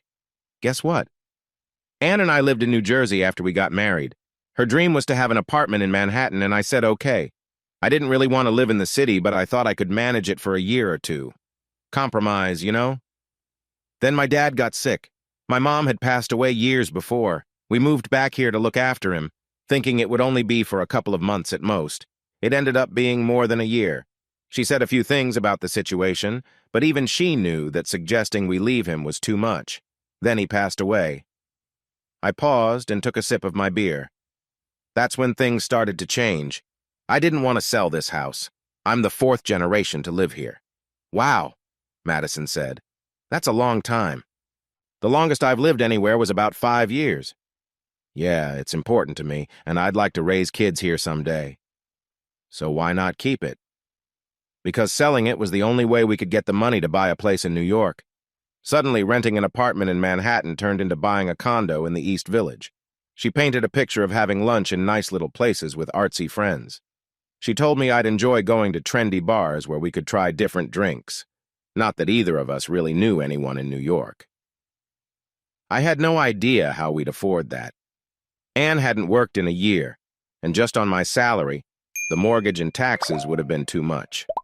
I guess I should have focused on that instead of getting angry. But I didn't. Instead, I stood my ground a bit harder than I might have needed to. I told her no way were we spending over $1 million just to get a one-bedroom place so she could have lunch in cute spots. I said flat out no to selling this house. I said another no to moving back to New Jersey if the goal was saving to buy in New York. We could save a lot faster here. That, apparently, my voice dripped with sarcasm, was a huge issue. She had already managed to move away from Sailorton once, and now the idea of going back felt overwhelming. I couldn't help but find a bit of dark humor in that thought. But it never happened. That surprised Madison. Nope, a month later she just left, and you know she made up a story to make herself look better. I glanced at her. She was fully focused on what I was saying. And now I've tried to meet you halfway, so give me some space. There's more to it, she replied. Go away, Madison. I need some time alone. I headed to my room and closed the door firmly. Hey, Madison, I called out. She poked her head in. I want you to see something I found. I turned my computer screen so she could look at it. It was a page from the Oregon State Police about missing people. I pointed to a picture of a girl with dark brown hair, pale skin, and a few freckles on her nose. Below the photo were her name, age, height, weight, last seen date, and contact details for the West Kincaid Police Department. Does she look familiar? Madison stared at the screen without saying a word. The truth is, while I know you might not care much about Dave or your mom, there are friends and family who might be really worried. I called my best friend from my dad's before I left Boston to tell her I was okay. But I bet you asked her to keep it quiet, or we wouldn't be having this conversation. Her face showed determination. I'm not going back. No one is saying you should, but maybe you could let others know you're all right. You want me to call them? I shrugged, and she shook her head. Then I'll just get flooded with calls from everyone. Have you heard of blocking your number? No, she interrupted my joke. I really don't want to deal with the you need to come home conversation. I have enough on my plate without that stress. I'm not ready to talk to anyone yet. Sounds like someone isn't quite ready to be on their own. I added a bit of challenge to my tone. People care about you, you know. I don't know what your life was like before, but I can tell there are people who would want to hear from you. She avoided my gaze. When she finally looked at me, I noticed her eyes were a bit glossy. Will, I'm scared that if I start arguing with them, everything will fall apart just when things are starting to get better. Her voice was filled with worry. Then just send a video message from a temporary email and delete it right after. You really have a solution for everything, don't you? What can I say? I'm pretty good at finding ways around things. You're such a nerd. She said it with a slight smile, showing she found some comfort in my words despite her feelings. I could see her thinking hard. Can I say whatever I want? It's your video.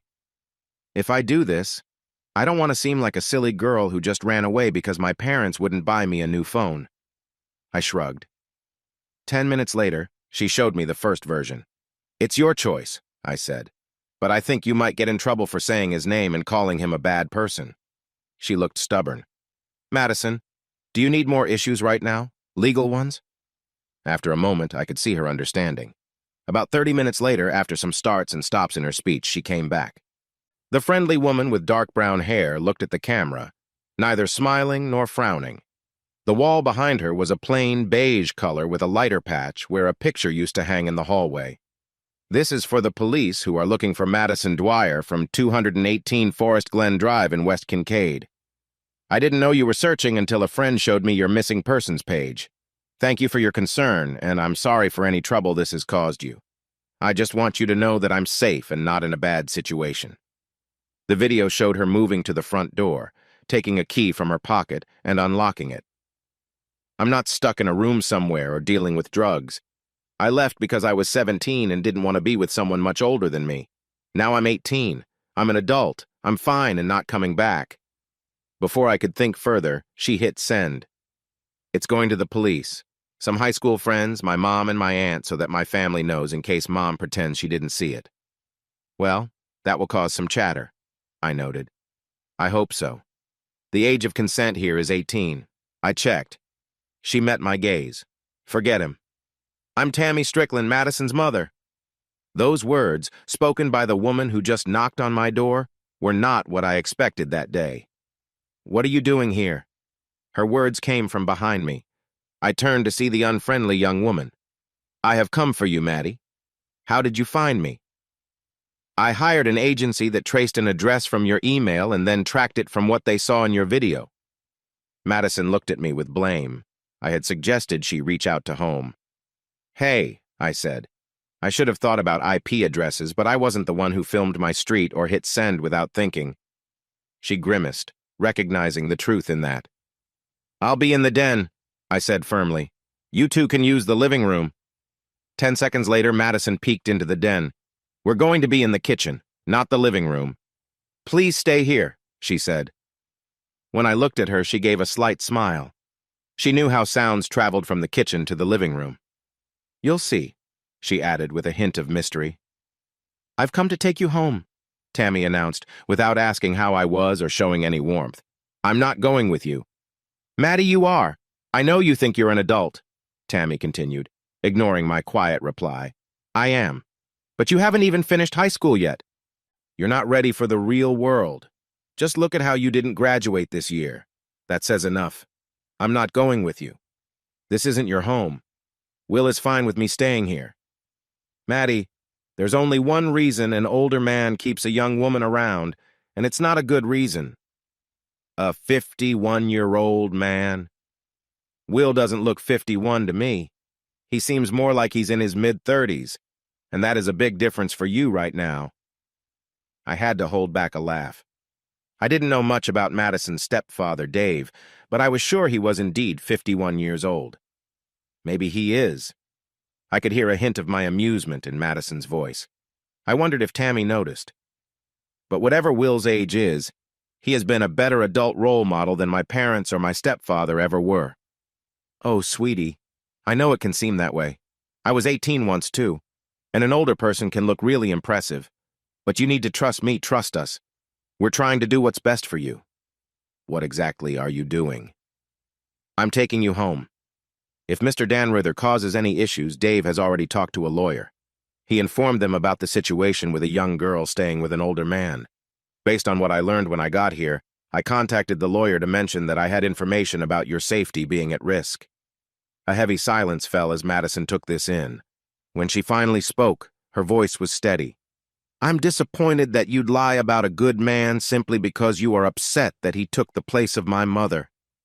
I couldn't tell what shocked Tammy more, Madison's words, the cold way she said them, or the harsh judgment in her voice. I would respond, but I won't bring myself down to your level. Just so you know, Will worked hard to keep things appropriate. He kept me out of his personal space, not the other way around. So there, Mom. The way she said that last word revealed her deep anger. Tammy made a mistake by involving her husband. Dear, Dave is willing to let this go. You misunderstood how much he wanted to be a father to you and to discuss your friendships with the boys at school. You reacted strongly.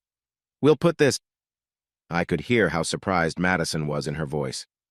Oh my God, you are actually blaming this on me. Her voice carried a sharp edge. I will never return to that man, and I will never go back to a mother who doesn't believe her own daughter when something terrible happens. Just leave. When her mother tried to argue, Madison's anger erupted, and her voice rose even louder. Get out, and tell your lawyer that when Will takes action against you for lying, I will say you made it all up. Maddie! Her mother's voice was desperate. Get out! It was time for me to step in. As Tammy started to argue again, I walked into the room. Miss Strickland, it's time for you to leave. You! This is none of your— I interrupted her by moving close. Now! She stepped back, clearly intimidated by someone taller and stronger than she was. Don't you dare touch me! She yelled. Then she reached out and grabbed Madison's arm. Maddie, come on, we need to go! I wouldn't think of touching you, I replied. I took out my phone and called for help. Madison stood her ground, and we both held our positions while I made the call. Hello, this is Will Dan Reuther at 83 Pine Street. Could you send a patrol car? I have someone here who refuses to leave. Tammy's eyes widened. No, we're not in danger. We know the person, and she's not a real threat. After I ended the call, I nodded at Madison. It'll be about 5 or 10 minutes. The police will want to talk to you alone. I'll be in the den. When I noticed she looked unsure, I added, It's okay. This is what they need to do when someone might be feeling pressured. I turned to her mother, who just stayed silent while I gave her a cold smile. If you're still here when they arrive, I will call the police for trespassing. And if you pull on her arm any harder— I glanced at Tammy, still tugging at Madison. I'll happily support charges if Madison wants to press them. I was certain Tammy saw the patrol car pass as it drove down Pine Street. She kept insisting almost to the very end, becoming more irritated as Madison counted down the minutes. You didn't tell me they came to talk to you earlier, Madison said once they had left. I was right. They had wanted to speak with her alone. I noticed she looked a bit shaken. Talking to the police can be stressful for a teenager. As she would say, things just got serious. I told them you had a key, friends you were out with, and that you weren't home because you had been working at Bothwell for a while. I showed them your birth certificate, sorry for looking into your things to prove you were 18. They said they would check in with you tomorrow morning just to be sure. I smiled. My mention of Bothwell helped calm them down. Everyone in this town would laugh at the thought that Carrie Schaefer couldn't A, see that a young woman who worked for her needed help, and B, give that help, even if it meant confronting someone. Some of her workers are really tough, and they would do anything for her. She stared at me, and I couldn't tell what she was thinking. Finally, she turned to leave, but then stopped and came back. Is the offer to help me with my GED still good? She asked. Being against what her parents thought was a strong reason for a teenager to want help. So I had a rough encounter. It wasn't too bad, but I didn't like it. Danny boy. I recognized that voice without turning. It was Patrick Mackey. I was outside the Sunoco station putting air in a tire. I looked up at his tall figure. You know Anne's back, he said. Yep. She didn't come back to you, though. Nope. He smiled. Didn't think so, after what you did. Yeah, I know she said maybe we misunderstood a bit. I noted the words maybe and a bit and wondered how I ever liked her. I think she's just too kind to keep reminding you of your mistakes now that you're down. She knows we all see how you messed up. You know what, Patrick? I don't care what you think. If you want Anne, go for it. I stopped caring a while ago, around the time she started seeing Gordy. Even that guy is better than you, huh? Anne and I have been out once, but she tells me she needs some time before she thinks about being serious again. I can handle that. But you know what, Danny boy? You can't seem to keep women. I wasn't sure what he meant and didn't care. Well, Patrick, I guess there's nothing more to say. Have a nice day, preferably somewhere else. But he wasn't finished. You've got a new woman living with you now. I hear she's quite young. Some girl you picked up off the street, I hear. That made me mad.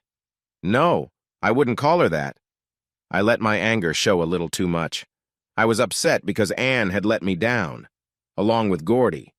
His large hand grabbed my jacket and pulled me to my feet before I could react. His huge fist hit my stomach. "Don't talk about Ann White that way," he hissed. I managed to hit him in the side. I knew it would hurt him, even if I wasn't a big football player. But he shook it off and hit me again. Patrick Mackey was big and strong. I found myself in a tough spot. He was holding me up as I struggled to keep from getting sick from the hits to my stomach. I was really in trouble. "Patrick!" A loud voice came from about 20 feet away. "I've called the police." He let go of me, making me bend over and turn to see Edna, the gas station owner, holding her phone. "I saw everything, including you hitting Will when he couldn't defend himself." Edna and Patrick had a stare down, and Edna won.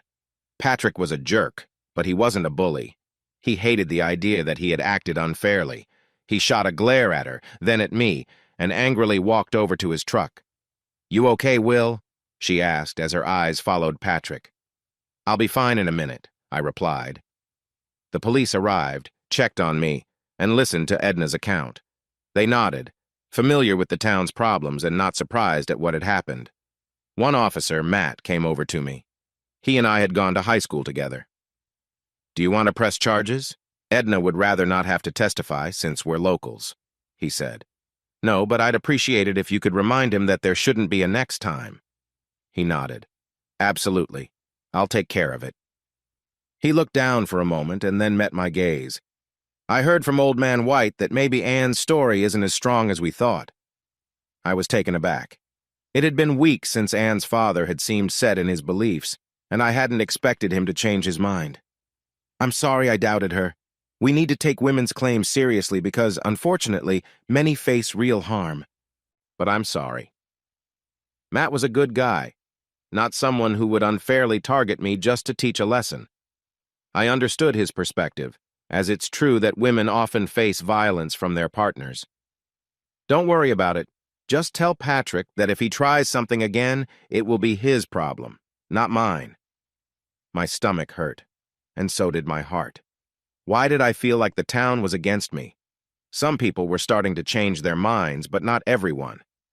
After the police left, Edna checked on me again. "You doing all right?" she asked. I nodded. "I don't believe in hurting people," she said, clearly hinting at something. I understood her message.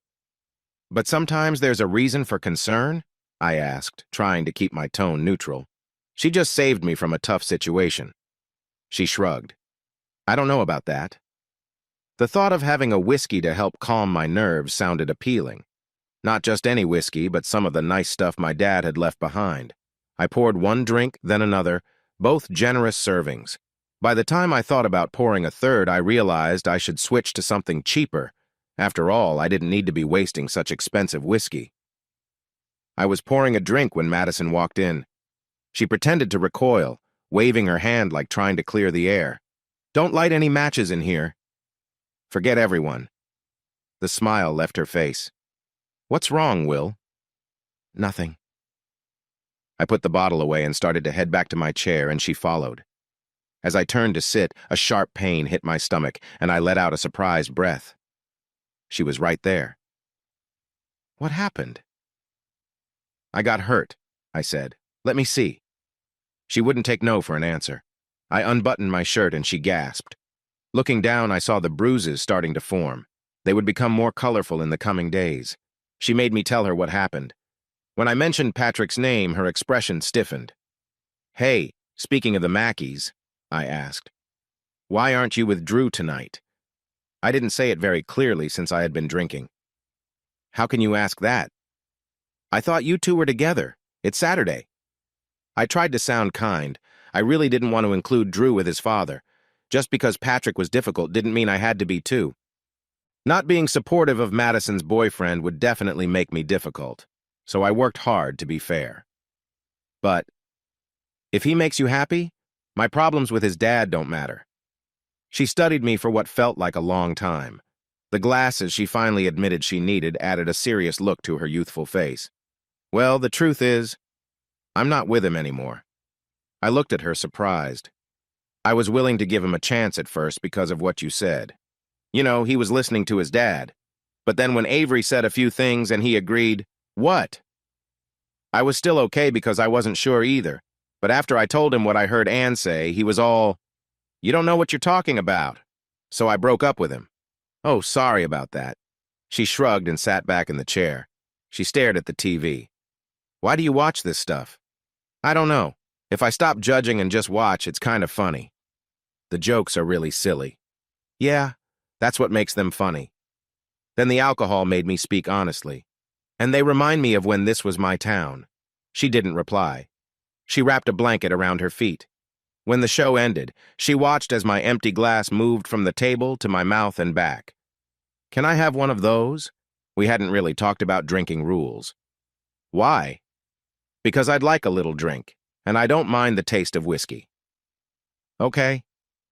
I started to stand up but thought better of it when my stomach protested. Pour me another, please. Later, I lost track of time and felt myself being guided somewhere. I can stay here, I said, feeling a bit confused. I often sleep down here. Shh. Maybe one more drink. I was in that tricky spot, tipsy enough to think another drink would be nice, but not so much that I felt sick. Shh. I was gently urged until I drank some water and had a brief talk about taking aspirin. I wasn't much help. The bed felt warm, a place I hadn't used much in the past year except for when Avery was around. I had gotten used to dozing off in my chair while watching something light. I snuggled into the comfort of the bed and let darkness take over. I woke up to someone looking at me from the other side of the bed. It was a strange feeling because it didn't seem right. The dark brown eyes were familiar, but the hair was a rich brown instead of the warm, light shade I expected. There were freckles, too, which surprised me. "Good morning," Madison said with a smile. I replied. Feeling a bit panicked, I checked myself. I was shirtless but felt fabric below. At least I had on some shorts. I noticed the neck of her blue shirt peeking out from under the covers. "You should brush your teeth," she said. Please." She scrunched her nose. I got out from under the covers, sneaking a look back at her as I left the room. She smiled knowingly, like she could see right through me. On autopilot, I brushed my teeth, used the restroom, and washed my face. Then I returned to the bed. She lifted the covers. "Come on." Finally, I managed to ask, "What's going on?" "Will, I've been here since I helped you to bed last night. Come on. You're letting the cold air in." She shook the covers. Feeling a little chilly, I slid back under the covers, careful to keep some space between us. "What's happening?" I asked again. "Last night, I thought about the kind of guy I want to be with. I decided I wanted to sleep beside him. But then he got too drunk, and that messed up my plans." "What happened?" I could remember some of the previous evening, but I didn't recall her getting into bed with me, so I must have missed something. "You passed out quickly. You kind of cuddled with me and said it was warm and that my hair smelled nice. You did end up holding me." "Oh no, Madison." "Shh." I didn't mind. The only problem was that I felt attracted to you, but nothing was happening. "So we didn't?" She shook her head. "Last night you seemed a bit ready for something, but it didn't feel right since you weren't sober." She paused for a moment. "Now, you're sober." We exchanged a long look filled with unspoken words. The room was quiet as she shifted under the covers, her movements deliberate. She adjusted her position and gave me a small, hesitant smile. Her expression softened, and for a moment there was a glimpse of vulnerability in her eyes, belying the confident front she had shown earlier. "I want this," she said softly, her voice steady but gentle. I hesitated, my mind a whirlwind of conflicting thoughts. She reached out, her hand lightly brushing against my arm. Her touch was warm and tentative, yet reassuring in its intent. Her hand moved slowly, tracing along my shoulder and down to my chest, her touch careful and deliberate. She looked at me, waiting for a sign of acknowledgement, her gaze searching mine. I took a deep breath, realizing the weight of the moment. My mind wandered briefly, reflecting on the complexities of our situation and the assumptions others might make. Yet, in that quiet, still moment, what mattered most was the shared understanding between us. I placed a hand gently on her hip, meeting her gaze. Slowly, I leaned in, and our lips met in a soft kiss. It wasn't rushed or urgent, but filled with unspoken words and emotions. In the quiet of the room, we shared a connection that needed no further explanation, letting the moment speak for itself. The warmth between us lingered as the night continued, wrapped in the quiet comfort of mutual understanding and trust. Her hand rested lightly on my shoulder, her touch gentle and reassuring. She smiled softly as I took her wrist, guiding it toward me. "Put your arms around me," I said quietly. I leaned closer, letting my actions speak more than words. My hand rested along her side, moving in a slow and soothing pattern that made her shiver slightly. Our shared connection grew as I kissed her lightly, letting the warmth between us deepen. Her breathing grew heavier, and I shifted my attention to the soft curve of her shoulder, brushing my lips gently along her skin. She tightened her hold on me, her fingers brushing against the back of my neck. I paused, looking into her eyes to make sure we were both fully in the moment. There was trust there, an unspoken understanding that made everything feel right. We stayed close, letting the quiet intimacy of the moment speak louder than any words could. Carefully, I adjusted my position, ensuring she was comfortable as we continued to share this quiet closeness. Each movement was gentle and deliberate, meant to reassure rather than overwhelm. The room seemed to shrink around us, leaving only the soft glow of understanding and mutual care. When she finally spoke, her voice was steady but soft. "I'm ready," she said, her words full of trust and warmth. I nodded, smiling softly, and placed a hand gently on her cheek. "We'll take this one step at a time," I assured her. The rest of the night passed in quiet connection, with no need for words to fill the space between us. The moments were simple yet profound, and we let them unfold naturally, savoring the shared understanding that grew stronger with each passing second. "You're such a nerd," she said, smiling as she relaxed comfortably on the couch. I focused on what I was doing, enjoying the moment and slowly building up her excitement. I could tell she was waiting for me to ask her for something in return, but instead, I shifted to gentle kisses. I watched for the small signs that she wanted more. I became more focused, discovering what made her happiest. I continued to explore gently until I noticed her breathing change. I kept going, even when she started to move more. As she experienced pleasure, I stayed close and attentive, ensuring she felt good.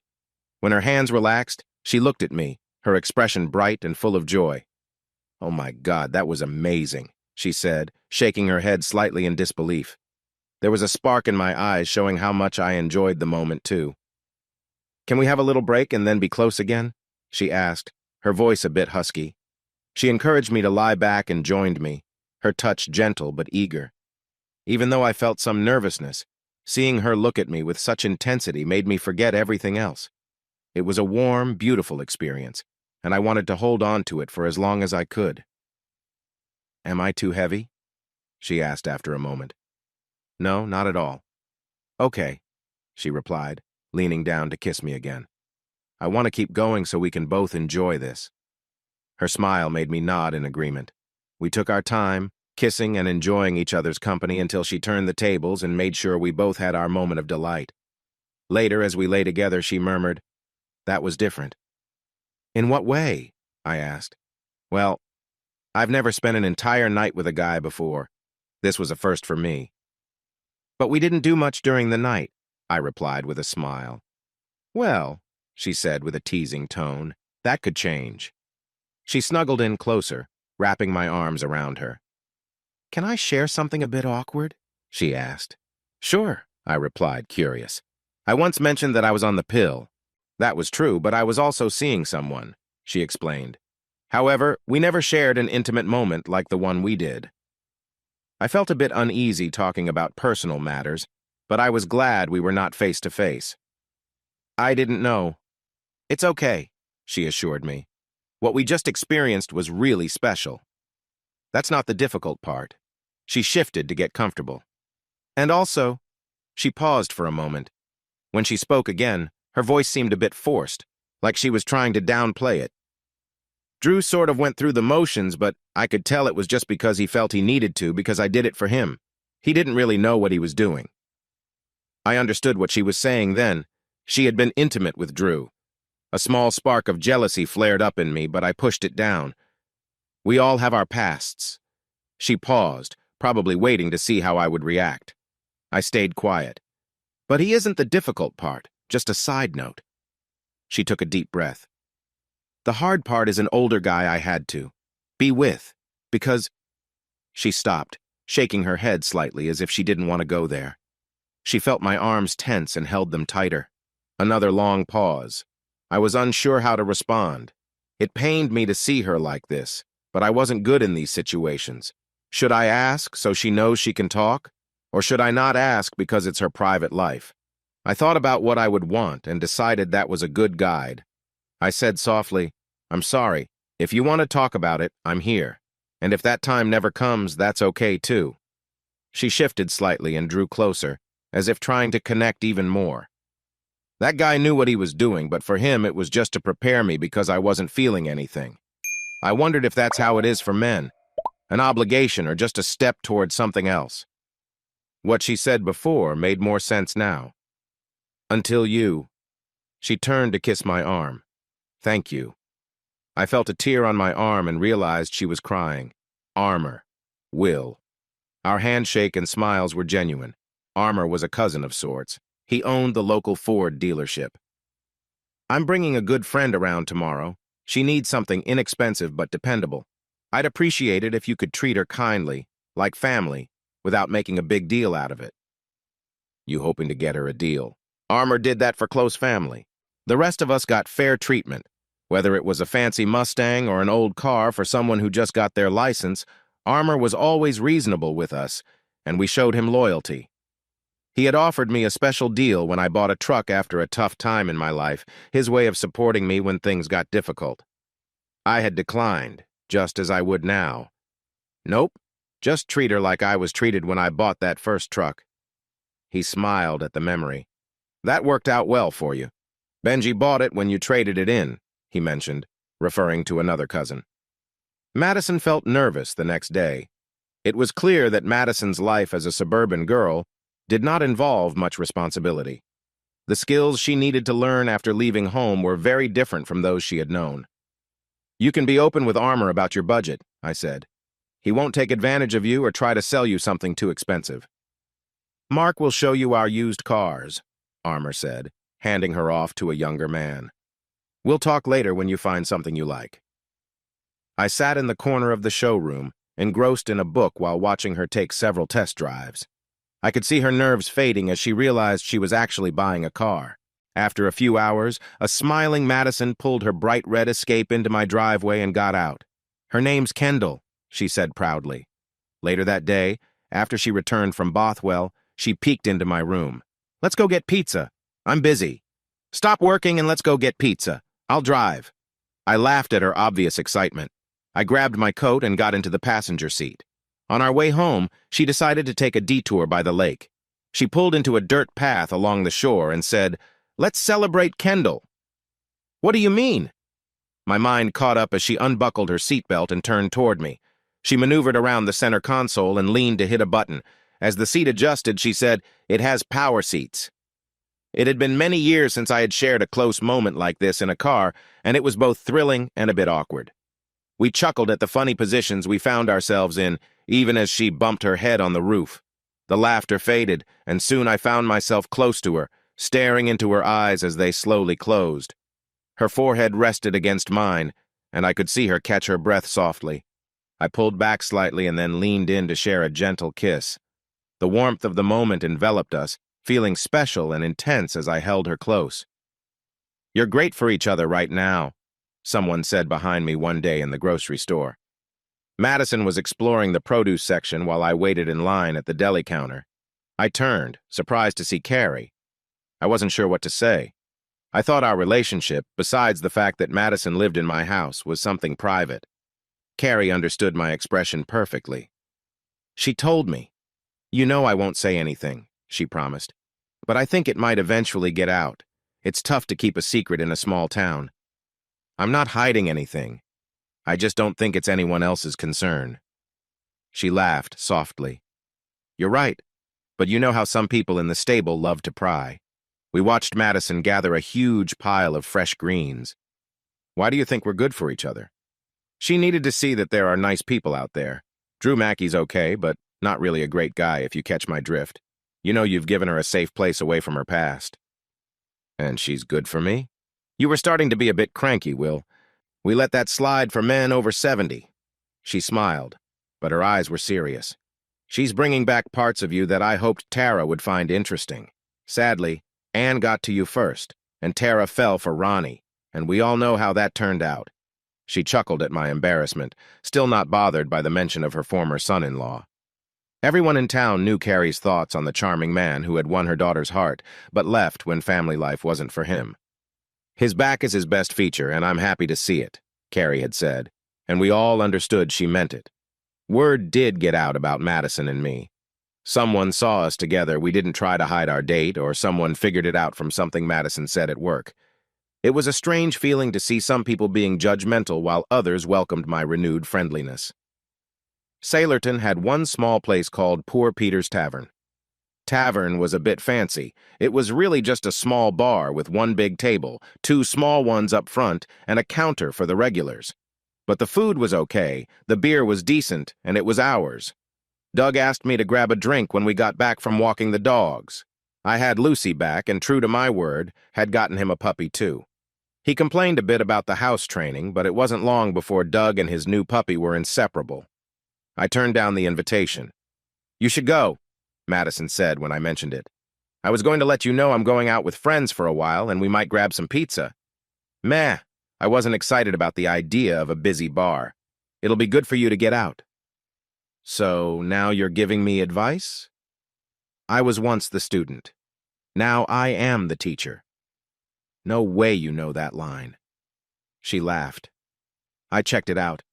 I had been waiting for the right time to mention it. "You're becoming a bookworm," she joked. "My naturally cute self will prevent that from happening. But really, you should go." Anne's dad, Carl, and some other guys were gathered at the big table, including Patrick. I almost suggested we leave, but Doug waved back. "Come on," he said. We grabbed a couple of drinks at the bar and moved over as chairs were pulled out. "Will!" several people called. I nodded cautiously.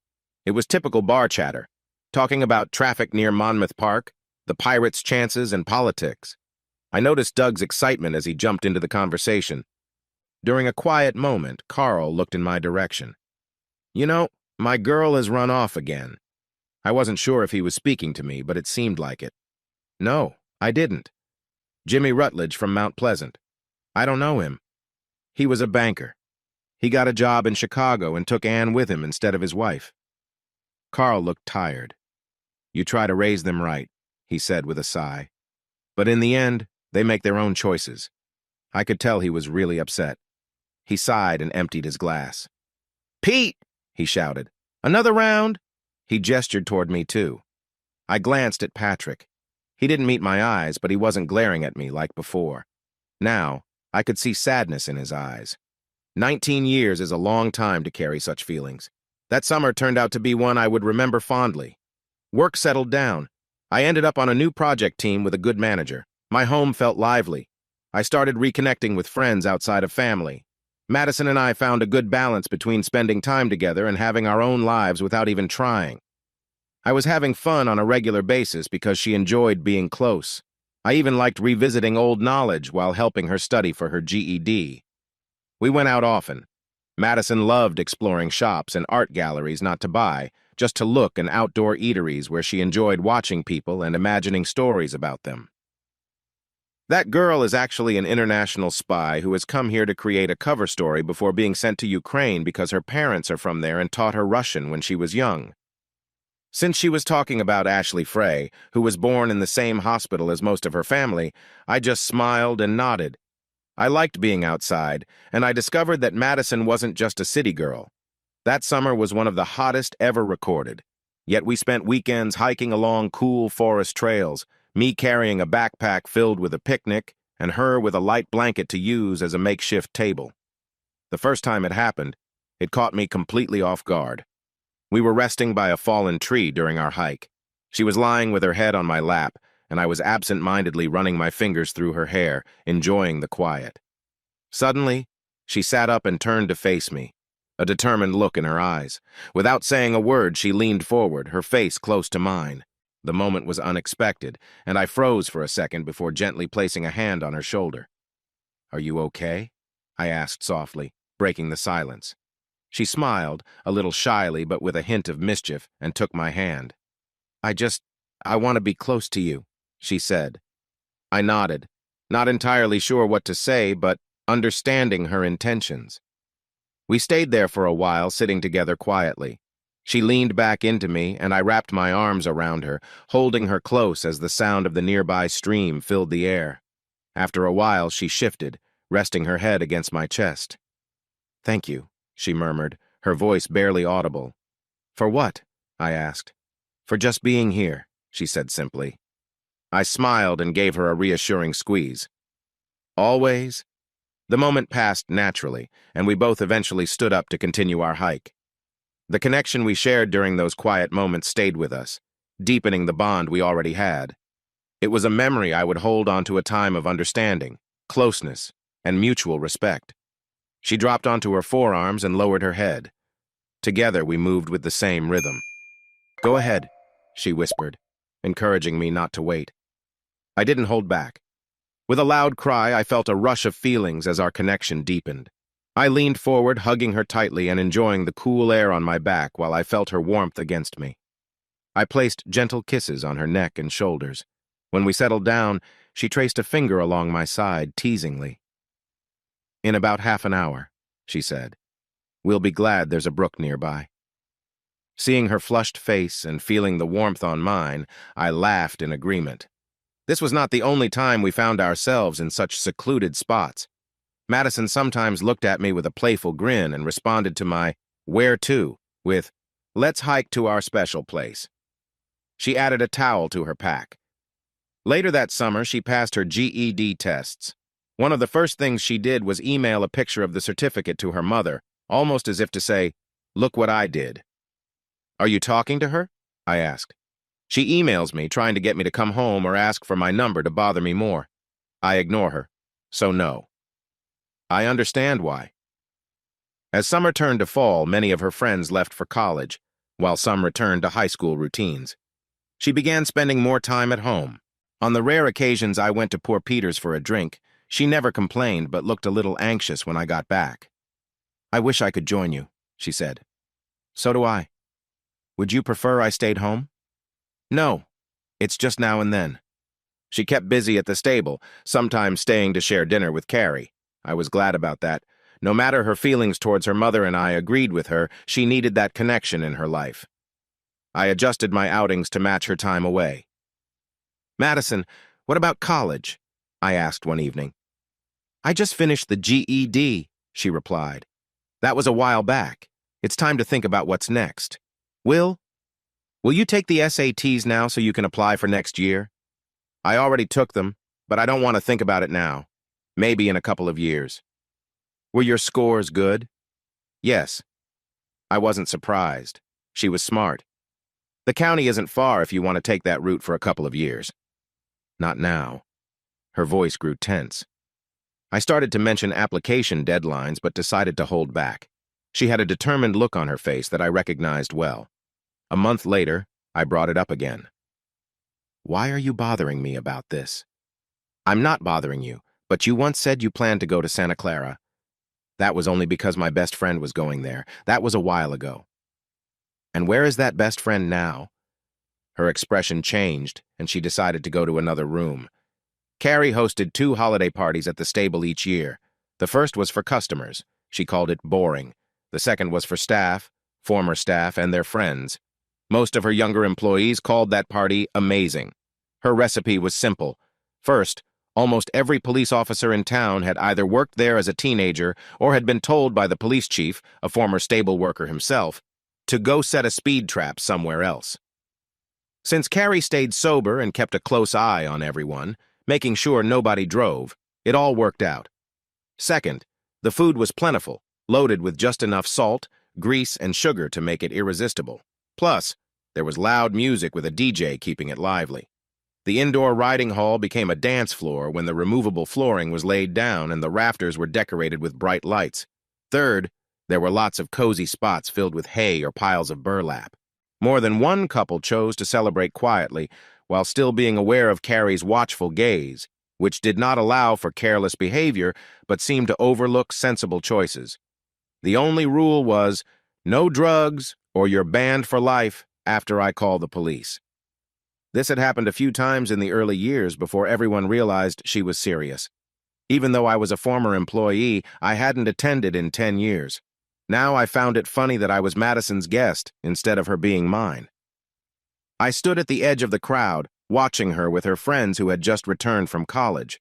It was a side of her I hadn't seen before. With me, she seemed a bit older, but with them, she was just 19. They laughed, took photos, sang songs I didn't know, danced and drank from cups that were likely not plain juice. I noticed a few guys who were nearby, including Drew. He was mostly ignored but not completely dismissed. 2 others were trying to get Madison's attention, and I could see she was enjoying herself. Carrie appeared next to me. "You okay, Will?" She leaned close so I could hear her over the music. I nodded. I noticed her gaze shift from my face to my girlfriend about 20 feet away. After watching for a few moments, she said, "They're not going to get anywhere." I know. That earned me a curious look. She took my arm and led me toward the big sliding door that opened to the hallway. "Let's take a walk," she said. As we walked, she asked, "How do you know?" "I'm just curious." One of them tried to get a little too close on the floor, and she stopped him right away.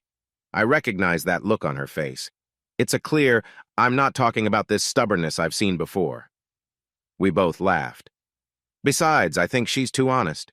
She'd talk to me first." Carrie nodded. "Yes, she is. And women can express a lot without words, so I understand. She's just having some fun flirting a bit. It's going nowhere. Are you jealous?" "No, I don't mind her having fun." Saying that made me think of something that had been on my mind for a while. I let it come out as we continued our walk. "Jenny, look at me!" I glanced up to see Carrie calling to a couple who had just turned the corner. Jenny didn't seem fully aware of what was happening. "Who is he?" Carrie asked the young man. "He's my boyfriend, miss." "Schaefer," Jenny replied for him. "And is this your first time sneaking off to be alone?" Carrie's question embarrassed them both.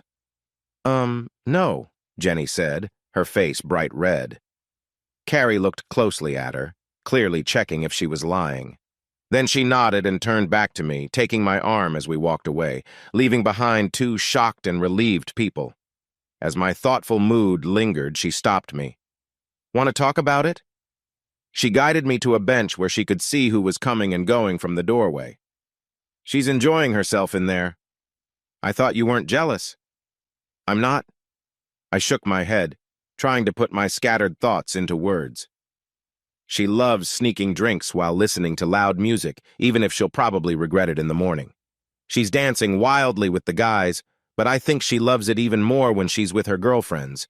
She's happy that her ex is around who regrets how he acted. She's enjoying the attention from guys at the party." I raised my hand to stop her from saying anything reassuring. Not because she wants to go out with them. It's just fun and flattering to be noticed, something she expected someday. I stared at the open doorway, even though it was too dark inside to see anything from the bright hallway. She's loving the chance to be 19, something her mom took from her. Her mom and that guy, Dave. I turned to explain. "I know who Dave is, Will. Madison and I talk a lot. She should be at college doing all the silly things we did. Have you asked her about it?" She didn't give me a clear answer. "Maybe next year we can talk about it" was the best I could get. "Would you help her?" "Yes, I'd find a way to get the money, but I'm not sure she'd accept it because..." My thoughts became clearer and made me feel sad. Going to college isn't just about being away from home, it's more than that. I felt her hand squeeze mine, a closeness I hadn't expected. "Will, I want to share something with you that I hope you won't tell anyone. I run Bothwell because I love it. It doesn't make much money because it's not like those big racing farms in Kentucky. But I'm fine financially, so I can do what I enjoy." She looked straight into my eyes. If Madison goes to college, I can help you find the funds. And if there's any issue about money, we'll figure it out. She smiled, and it felt like we were partners in a secret plan. Christmas was a mixed bag. I could tell that Madison was thinking about her old life. She shared stories about the secret Santa celebrations she had with her friends, where they would exchange gifts and share stories about their new outfits. She talked about her uncle and aunt visiting for Christmas dinner. Now, instead of being with her cousins and friends, she was surrounded by older people. Doug stopped by briefly before heading to his family. We also visited Carrie and her grandsons because we knew they missed Tara. But I could see a hint of sadness in Madison's eyes, suggesting she had some regrets. "You could reach out to your friends," I suggested. She shook her head. "That's my old life. I really like my new one." She got Doug a warm fleece jacket because you're always saying it's cold. For Carrie, she picked out a new cleaner for her office because I've heard you say you need to replace it. The little boys got some fun toys.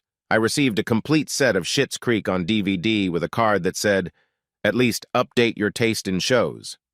I gave Madison a Kindle Paperwhite filled with books. My card read, "A mix of old and new." She liked to tease me about my love for real paper books.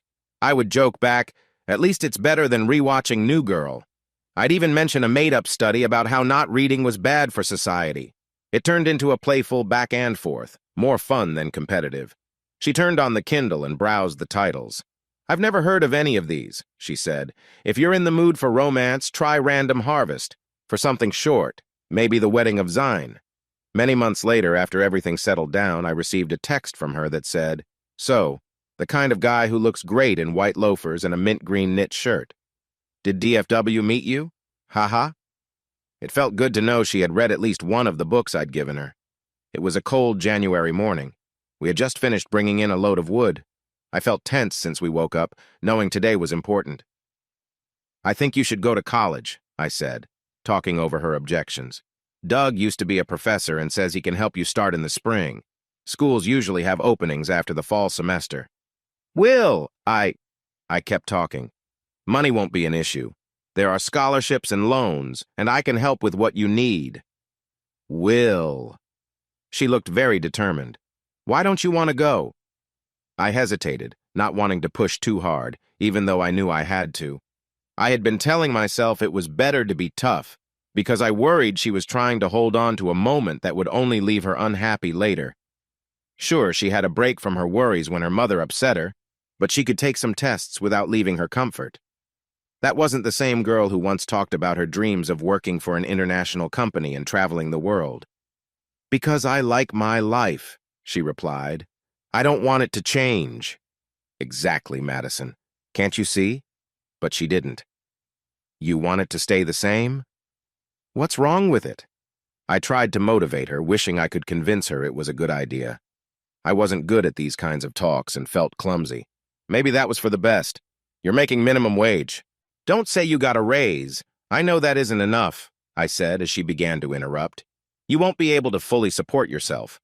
I noticed her posture become tense. I didn't know I was a burden. I chose to ignore her response. "And the girl who dreamed of getting her MBA could end up doing a basic job and have friends who are still in high school, while those you know now move on to other things." "Some aren't going to school." "That's true. But not many of those you're close with. They have different goals." "So you want me to quit my job that gives me a bit of freedom," she said, always quick with a counter-argument. "You want me to spend my time in classes I'm not really interested in, just to drive home and spend my nights and weekends studying instead of being with you?" I made a tough choice. "No, I want you to go to college, Allegheny, if you want. Or another school is fine, and live in a dorm and experience it fully. I want you to go away to school." She looked stunned. "You don't want to see me anymore?" "Of course I want to see you, but maybe it's time for something new." I felt like I had set something in motion that couldn't be stopped. "Wow, what do you mean?" "Madison, look at our lives. We spend time together and enjoy the outdoors when the weather is nice. We connect in a meaningful way. But apart from that, you go out with your friends, and I spend time with mine at a local spot." I knew I was making our life sound insignificant, but I didn't know how else to explain what I felt. "That won't last forever. It's not my fault I'm not old enough. It's just 2 more years. 2 years of living in the same routine. 2 years during which you could explore and become the person you hope to be. Plus, the only change in that life would be eating burgers instead of having soda. She looked at me in shock. Tears filled her eyes and she turned away, quickly leaving the room. I heard the door slam and her quiet sobs followed. I felt sad, but I knew this was something I needed to do for both of us. Hours later, I sensed her presence. I glanced over from the TV to see her standing in the doorway, looking at me with red eyes. She said nothing, just stood there, hoping I would change my mind. I knew this needed to end. The fact that I was causing my own pain didn't make it easier. I accepted what I'd started. It's your life, and if you don't want to take chances, that's your choice. But even if you stay here, I think you should move back to the guest room. I still want to be your friend. Her face tightened, and she turned away without a word. A moment later, I heard the front door open and close firmly. Part of me wished I could take everything back. She could have her phone, and I could tell her it was okay to stay where she was for years. Or maybe one day she'd decide to try going to county, but an associate degree wasn't going to lead her to the career she secretly wanted. It wasn't just about the job. It was about everything that comes with being that age, including the not-so-fun parts. The struggle of applying for entry-level jobs that required years of experience, college loans, sharing a small apartment just to afford rent, eating cheap food. But I had faced all of that. At that time, I felt frustrated, but I later turned those moments into good stories to share with many people across America, especially with those like me in Middle America, not including the wealthy or the very poor. I wanted her to experience it all. Half an hour later, I received a text from Carrie that said, "Don't worry, she's here." I wasn't concerned about her safety. I trusted Carrie. I was more worried about myself. The next day, she returned, but she felt distant in the house, much like she had on that first day in February. Back then, it was fear, but this time it was anger. I could see it in her eyes and how she carried herself whenever I noticed her. 2 weeks after my life fell apart, she called me out in the living room. "So you win," she said, her voice dripping with sarcasm. "Since you're letting me go and Carrie can't keep me for long because Tara will be home soon, I had to talk to Doug. Like you said, I can't take care of myself." "I didn't let you go," I replied, trying to clarify. But she didn't acknowledge my words. "Don't worry about me. Carrie says she has a small fund for employees. With that and some school aid, I'll figure it out." I already knew much of this because Carrie and I had discussed it and visited Doug. At first, Doug seemed a bit reserved, but Carrie looked him right in the eyes. "It's the right thing, Douglas. I thought about letting her go from the stable to motivate her, but I worried she would just stay with Will and not move on. She needs to get back to living." They shared a quiet understanding, and then Doug relaxed and picked up his phone. By the time we left, Madison had a spot at Allegheny that she didn't even know about. An old friend of ours in the financial aid office was already working on a package to help her. We figured out how to cover the rest if Madison chose to accept it. The money was not a problem for me. With Anne gone, my expenses were low. The house was paid off, my truck was paid off, and I had a good job while living simply. Carrie also wanted to help. The payments would go through her for now because we thought Madison might reject help from me directly. "The winter term ends in 2 weeks," Madison said. "Carrie can let me stay that long and then I'll leave. So here are your keys, Will. You don't need to return those. I'm not letting you go." She dropped the keys on the table without saying anything, and then walked out. A month later, I sent a package in the mail, hoping that with time and a note, it would mean something to her. "Keep these. You know that sometimes people need a safe place to turn to when life gets tough. This will always be that place for you." Will, 2 weeks later, the keys still hadn't come back, and I hadn't received any message saying they were gone for good, so I figured that was that. "May I speak to Madison, please?" "Who is this?"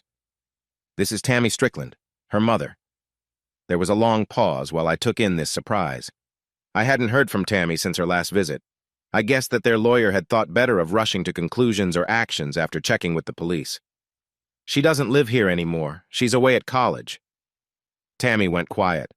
Finally, she said, "I'm surprised, pleasantly surprised. I've been worried." I didn't respond. Where is she? I won't say. I didn't know if Tammy could find out, but I wasn't going to help her. Will you give me her phone number so I can call her? No. I could hear her frustration. Will you ask her to call me? I won't tell her anything. I'll let her know you called. If she wants to reach you, she can. I added, if you give me an email address, she might prefer to use that. A couple of weeks went by. Will? Hello, Madison? There was silence. I waited, knowing she was probably trying to find the right words without hurting her pride. I decided I could make the first move. I'm really happy to hear from you, I said. I've missed talking. Yeah, I waited again. I emailed Mom, and she's been really pressuring me to see her. She emails me every single day. Uh-huh. There was a long pause. When she spoke again, her voice sounded tight, as if she were on the edge of tears. I'm scared to go to Oregon for spring break. I worry she'll try something to make me stay, or that Dave will do something when she's not around. She keeps saying I have to come home, and he sent a weird email saying I misunderstood everything. Once she started, the words flowed out quickly. I thought about going to Carrie's, but Tara's home, and Carrie wants some time with her. I don't have enough money for Lauderdale because I'm paying for Kendall. And Dad is not helpful, plus I can't stand his new wife. I don't know anyone in Boston. And the school said I'm not a foreign student, so they're being difficult about letting me stay in the dorms over break, and the cafeteria won't be open, so I'm not sure how to eat, and... The situation hasn't changed. Try not to use strong language when you get back. She managed a mix of tears and laughter. I saw Carrie later that week. Will, I'm so sorry, she said after giving me a kiss on the cheek. I did plan on letting Madison stay with me to give you some space, but Tara called and she's taking time off. She wanted to be paid for it, but she misses the boys too much. I couldn't refuse. Of course not. I'll get through this. I found it strange.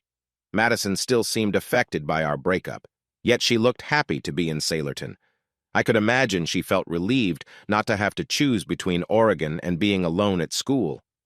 It felt like she appreciated having a place where she belonged. With me, she seemed careful and stiff at first, but as time went on, that faded into a calmness that was easier to handle. It helped that she spent most of her time at the stable, where she could work and let Carrie enjoy some time with her daughter. She also went out every evening, reconnecting with friends who had come back for the break. In one way, that was good. I wanted her to feel part of a community. But it also made me feel more alone. I threw myself into work and often found myself at Poor Peter's. One evening, Tara joined me at the bar. Hey, Will. Hey, tired of the kids already? Never. I miss them a lot. But Mom told me I should take a break and have some adult conversation. She thought I might find you here and suggested I say hi. Oh no, is she still trying to set us up? Tara laughed. No. She just thought you could use some company. I became serious as she did. Mom didn't tell me everything about your situation, she said. I just asked her why there was a somewhat grumpy teenager in the office, and she gave me the basics. I held my breath, wondering if she'd judge me for dating someone so much younger, but she surprised me. She understood my silence. I'm sorry I messed things up by coming home. I shrugged. No, you didn't mess anything up. I'm grateful for some company that isn't an old guy who just wants to share stories about knowing my dad. How about you treat me to some of this food? She suggested. I hardly have any money. Pete wasn't a fan of credit cards. Too modern, he said, meaning too taxable. Your date, are you sure your mom isn't? I was teasing her. She laughed heartily, a sound different from her mother's. She knows you're not my type. I almost joked about how different her ex and I looked, but stopped myself just in time. Her eyes sparkled with humor. She picked up on my hesitation. No, not tall, dark, and flashy. Just tall and dark. It took a moment for me to realize what she meant. It surprised me, but I got over it quickly. Now her laughter was warm. My ex was just a moment of confusion. Mom was right. He wasn't great, and I'm glad to be done with him. Though she placed her hand over mine. That information is just between friends, right? Of course. She took a moment while Pete got her burger order.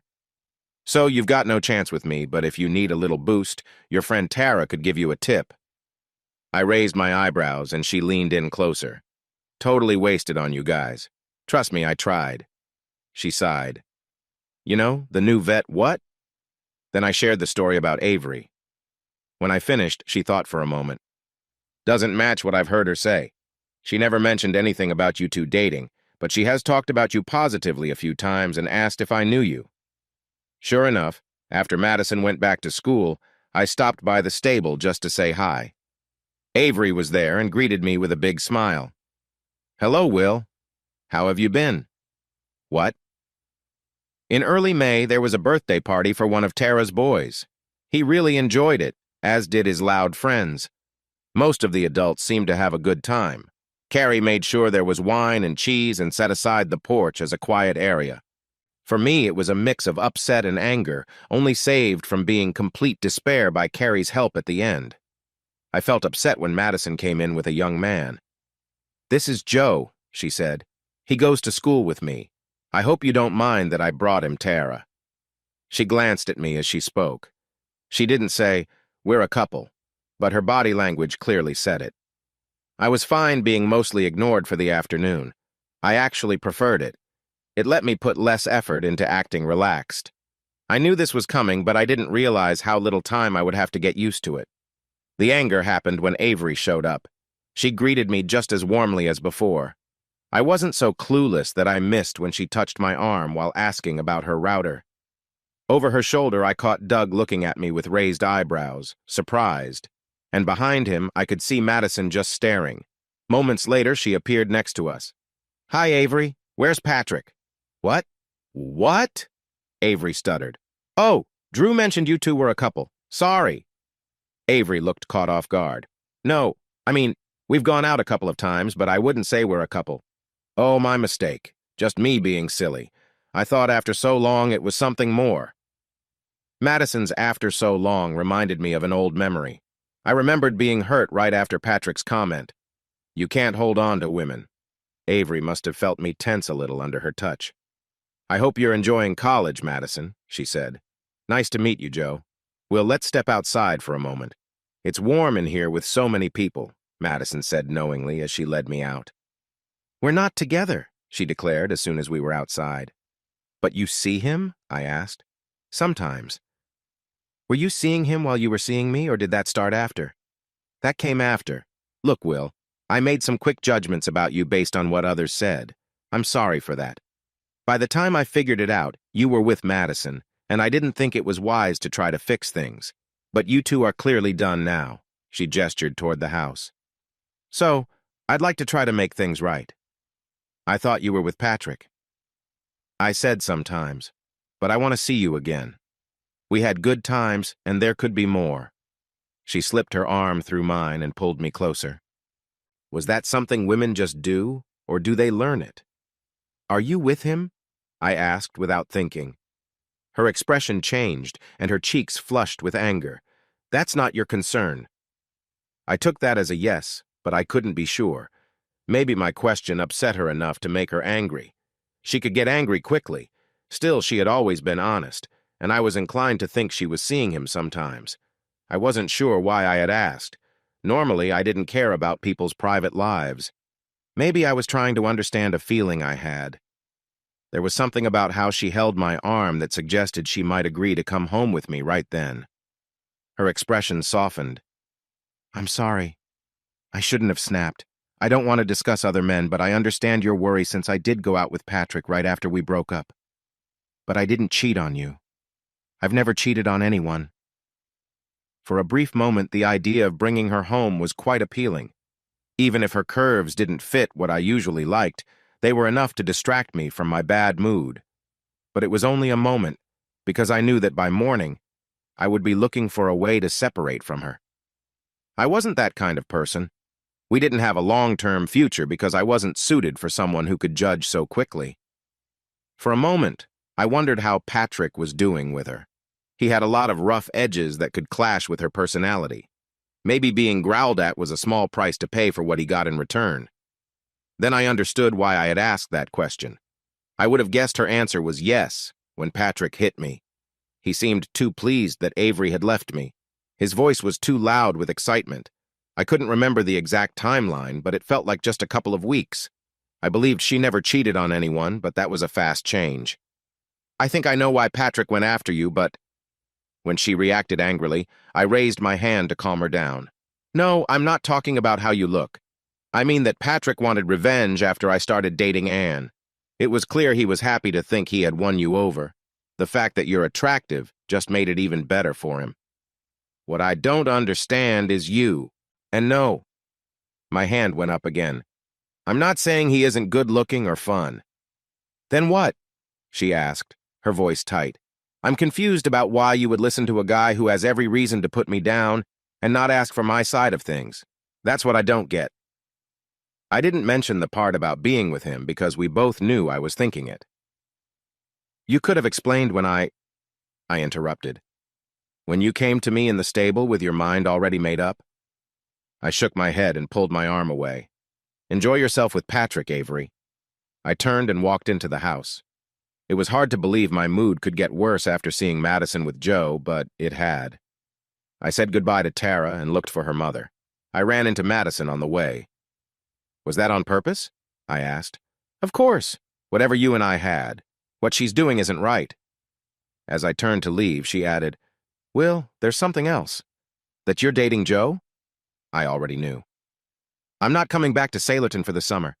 I'm staying at school to focus on the summer semester. Just thought you should know. On one hand, her interest in her future should have made me happy, and in a small way it did. But on the other, my mood sank into a deep pit. I finally found Carrie. I'll walk you out, she said. She took my arm in a way that was becoming familiar, even if it was still a bit surprising. She knows you're upset, Will. Yeah? I could see that, I replied sarcastically. It was clear from the, I won't be living with you if I can help it talk. She knows, Carrie said firmly, because I told her, right after I spoke to her about what she did with Joe. My surprised silence made her smirk. You're not seeing the signs, Will. You're sweet, but you really need to pay attention to what that was about, or the little scene I heard about from Douglas. She leaned up and gave me a quick kiss on the cheek. You should find a girl and go out on a few dates. A few steps away, she turned back. Not Avery. She turned around again a short distance later. Not Tara either, for reasons you probably know now. When she reached her door, she said, There's more interest in you than you realize. A nice guy with a good job who isn't playing games. The issue is you've either been married, in a solid relationship, or so uptight that no woman would even think about it. Now that those problems are gone. She winked and went inside. A truce of sorts had been formed with Madison. A few weeks later, she called to let me know she had done well in her first semester. A month after that, she called again, seemingly just to check in and make sure we were both doing okay. In July, she said, I won't be home for the 4th. Some friends invited me to the Jersey Shore, but I talked to my mom on her birthday. That caught my attention. You won't believe it. She's getting a divorce. That was surprising news. The guy got caught doing something bad. She shared how Tammy found some questionable online activity that she initially brushed off as typical behavior. But then Dave got drunk at a barbecue and suddenly they heard Sarah Munoz yelling at him. Sarah was a year behind me in school, so she's basically just 18. So now Mom is calling to apologize for not believing me, asking if I can forgive her. I could sense her enjoyment. I told her I'd think about it. And will you? Think? Yes. Forgive? Still considering. I don't see how I'll forget what she did. But I do miss having parents, you know? I understand. I had lost my mother when I was 22 and my father at 34. That absence hit hard sometimes. I think I'll start calling her Tammy like she's a distant relative. Maybe that will help me deal with it. You don't agree? I don't get a say in it. You'll find your way. You always do. The calls became regular, about once a month. So, Will, you're single. I glanced around as Lauren Frey and Ashley Frey took seats on either side of me. They were 2 of 4 sisters, and many guys nearby would find them quite attractive. They were beautiful and confident. Why haven't you called any of us? Ashley asked. Called you? You broke up with Madison a long time ago. Dr. Liacci didn't work out, so we thought we'd give her a chance to fix things. Not that we owe her anything, but sisterhood, you know? Plus, You've been seen with Tara, but it's just friends, right? So, it felt like everyone was watching my love life closely. Small-town women's grapevine. A month later, Lauren and I weren't in a romantic relationship. Instead, we were enjoying a close friendship, which felt special to both of us. I appreciated Lauren Frey for her humor, kindness, and beauty. She liked that I wanted to spend time with her without any romance, which she said was a nice change. We also enjoyed discussing books together. Lauren's sister, Ashley, took my choice well. She seemed upset for just a moment and then laughed when I jokingly said, "It's because your name starts with an A, and those names are trouble." Madison only visited my house during holidays. She spent the winter and summer terms at school, working hard to finish her bachelor's degree and then get her MBA at Berkeley. This made her visits even less frequent. I worried a bit about how to pay for her last 2 years of school. It would cost over $60,000 a year. But Carrie told me not to worry, and eventually everything worked out when Tammy made an unexpected offer. "I hear you've been supporting Maddie, Will," she said during a phone call that caught me off guard. "Well, Carrie Schaefer and I both—" "I spoke to Miss Schaefer. She mentioned it's mostly you.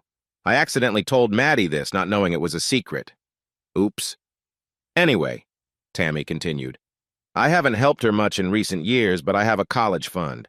Now that I'm divorced from Dave, I'm planning to move to California so Maddie can change her school status to in-state. I'd like to pay for her graduate studies." That sounded good to me. I spent one Christmas and 2 Thanksgivings without Madison while these 2 women tried to mend their relationship. I was fine with that.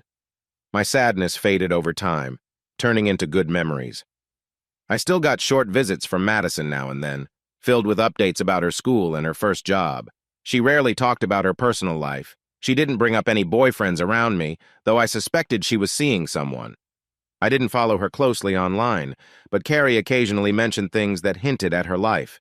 The 2 of them remained close friends, even if Carrie's home was no longer a gathering place for us.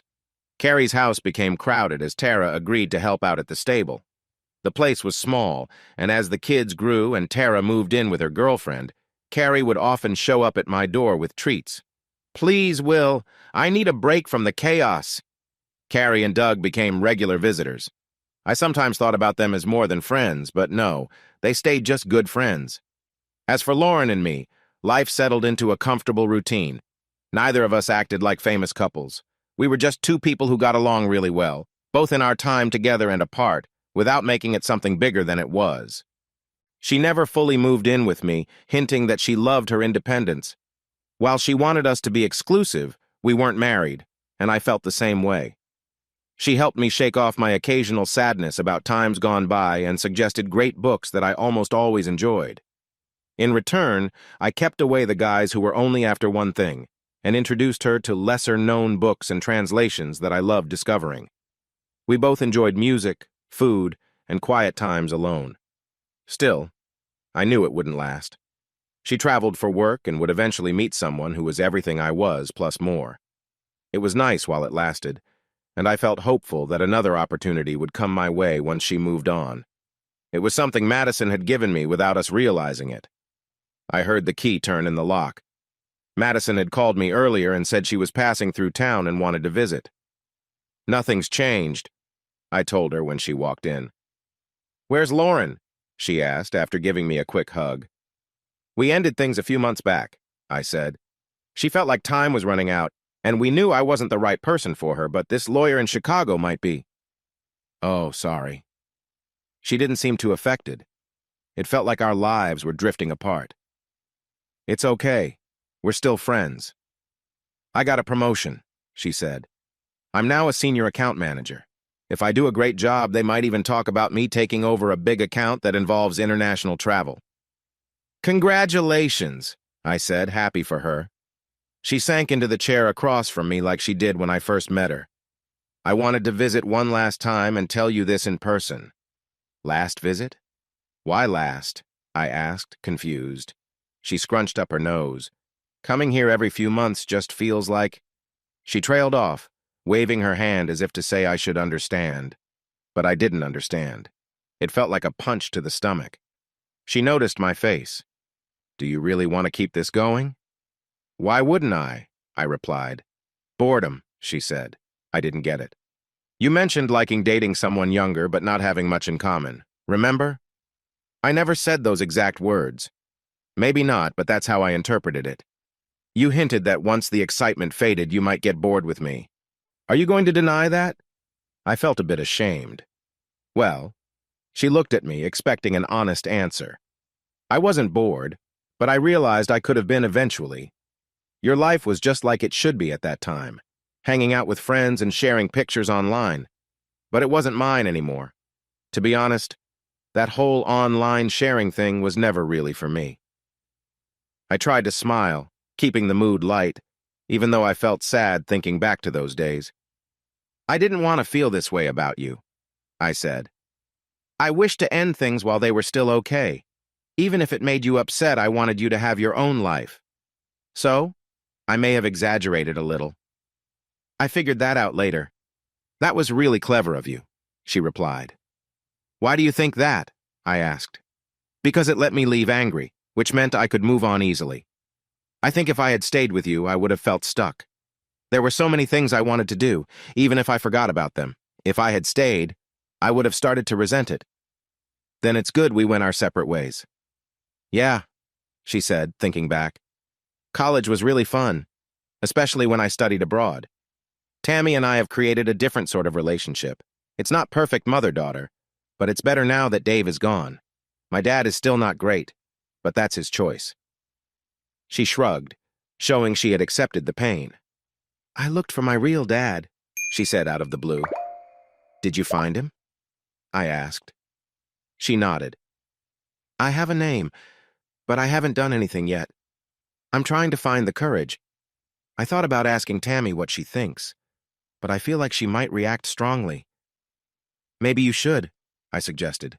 It's your decision. I could tell she wanted more advice than that.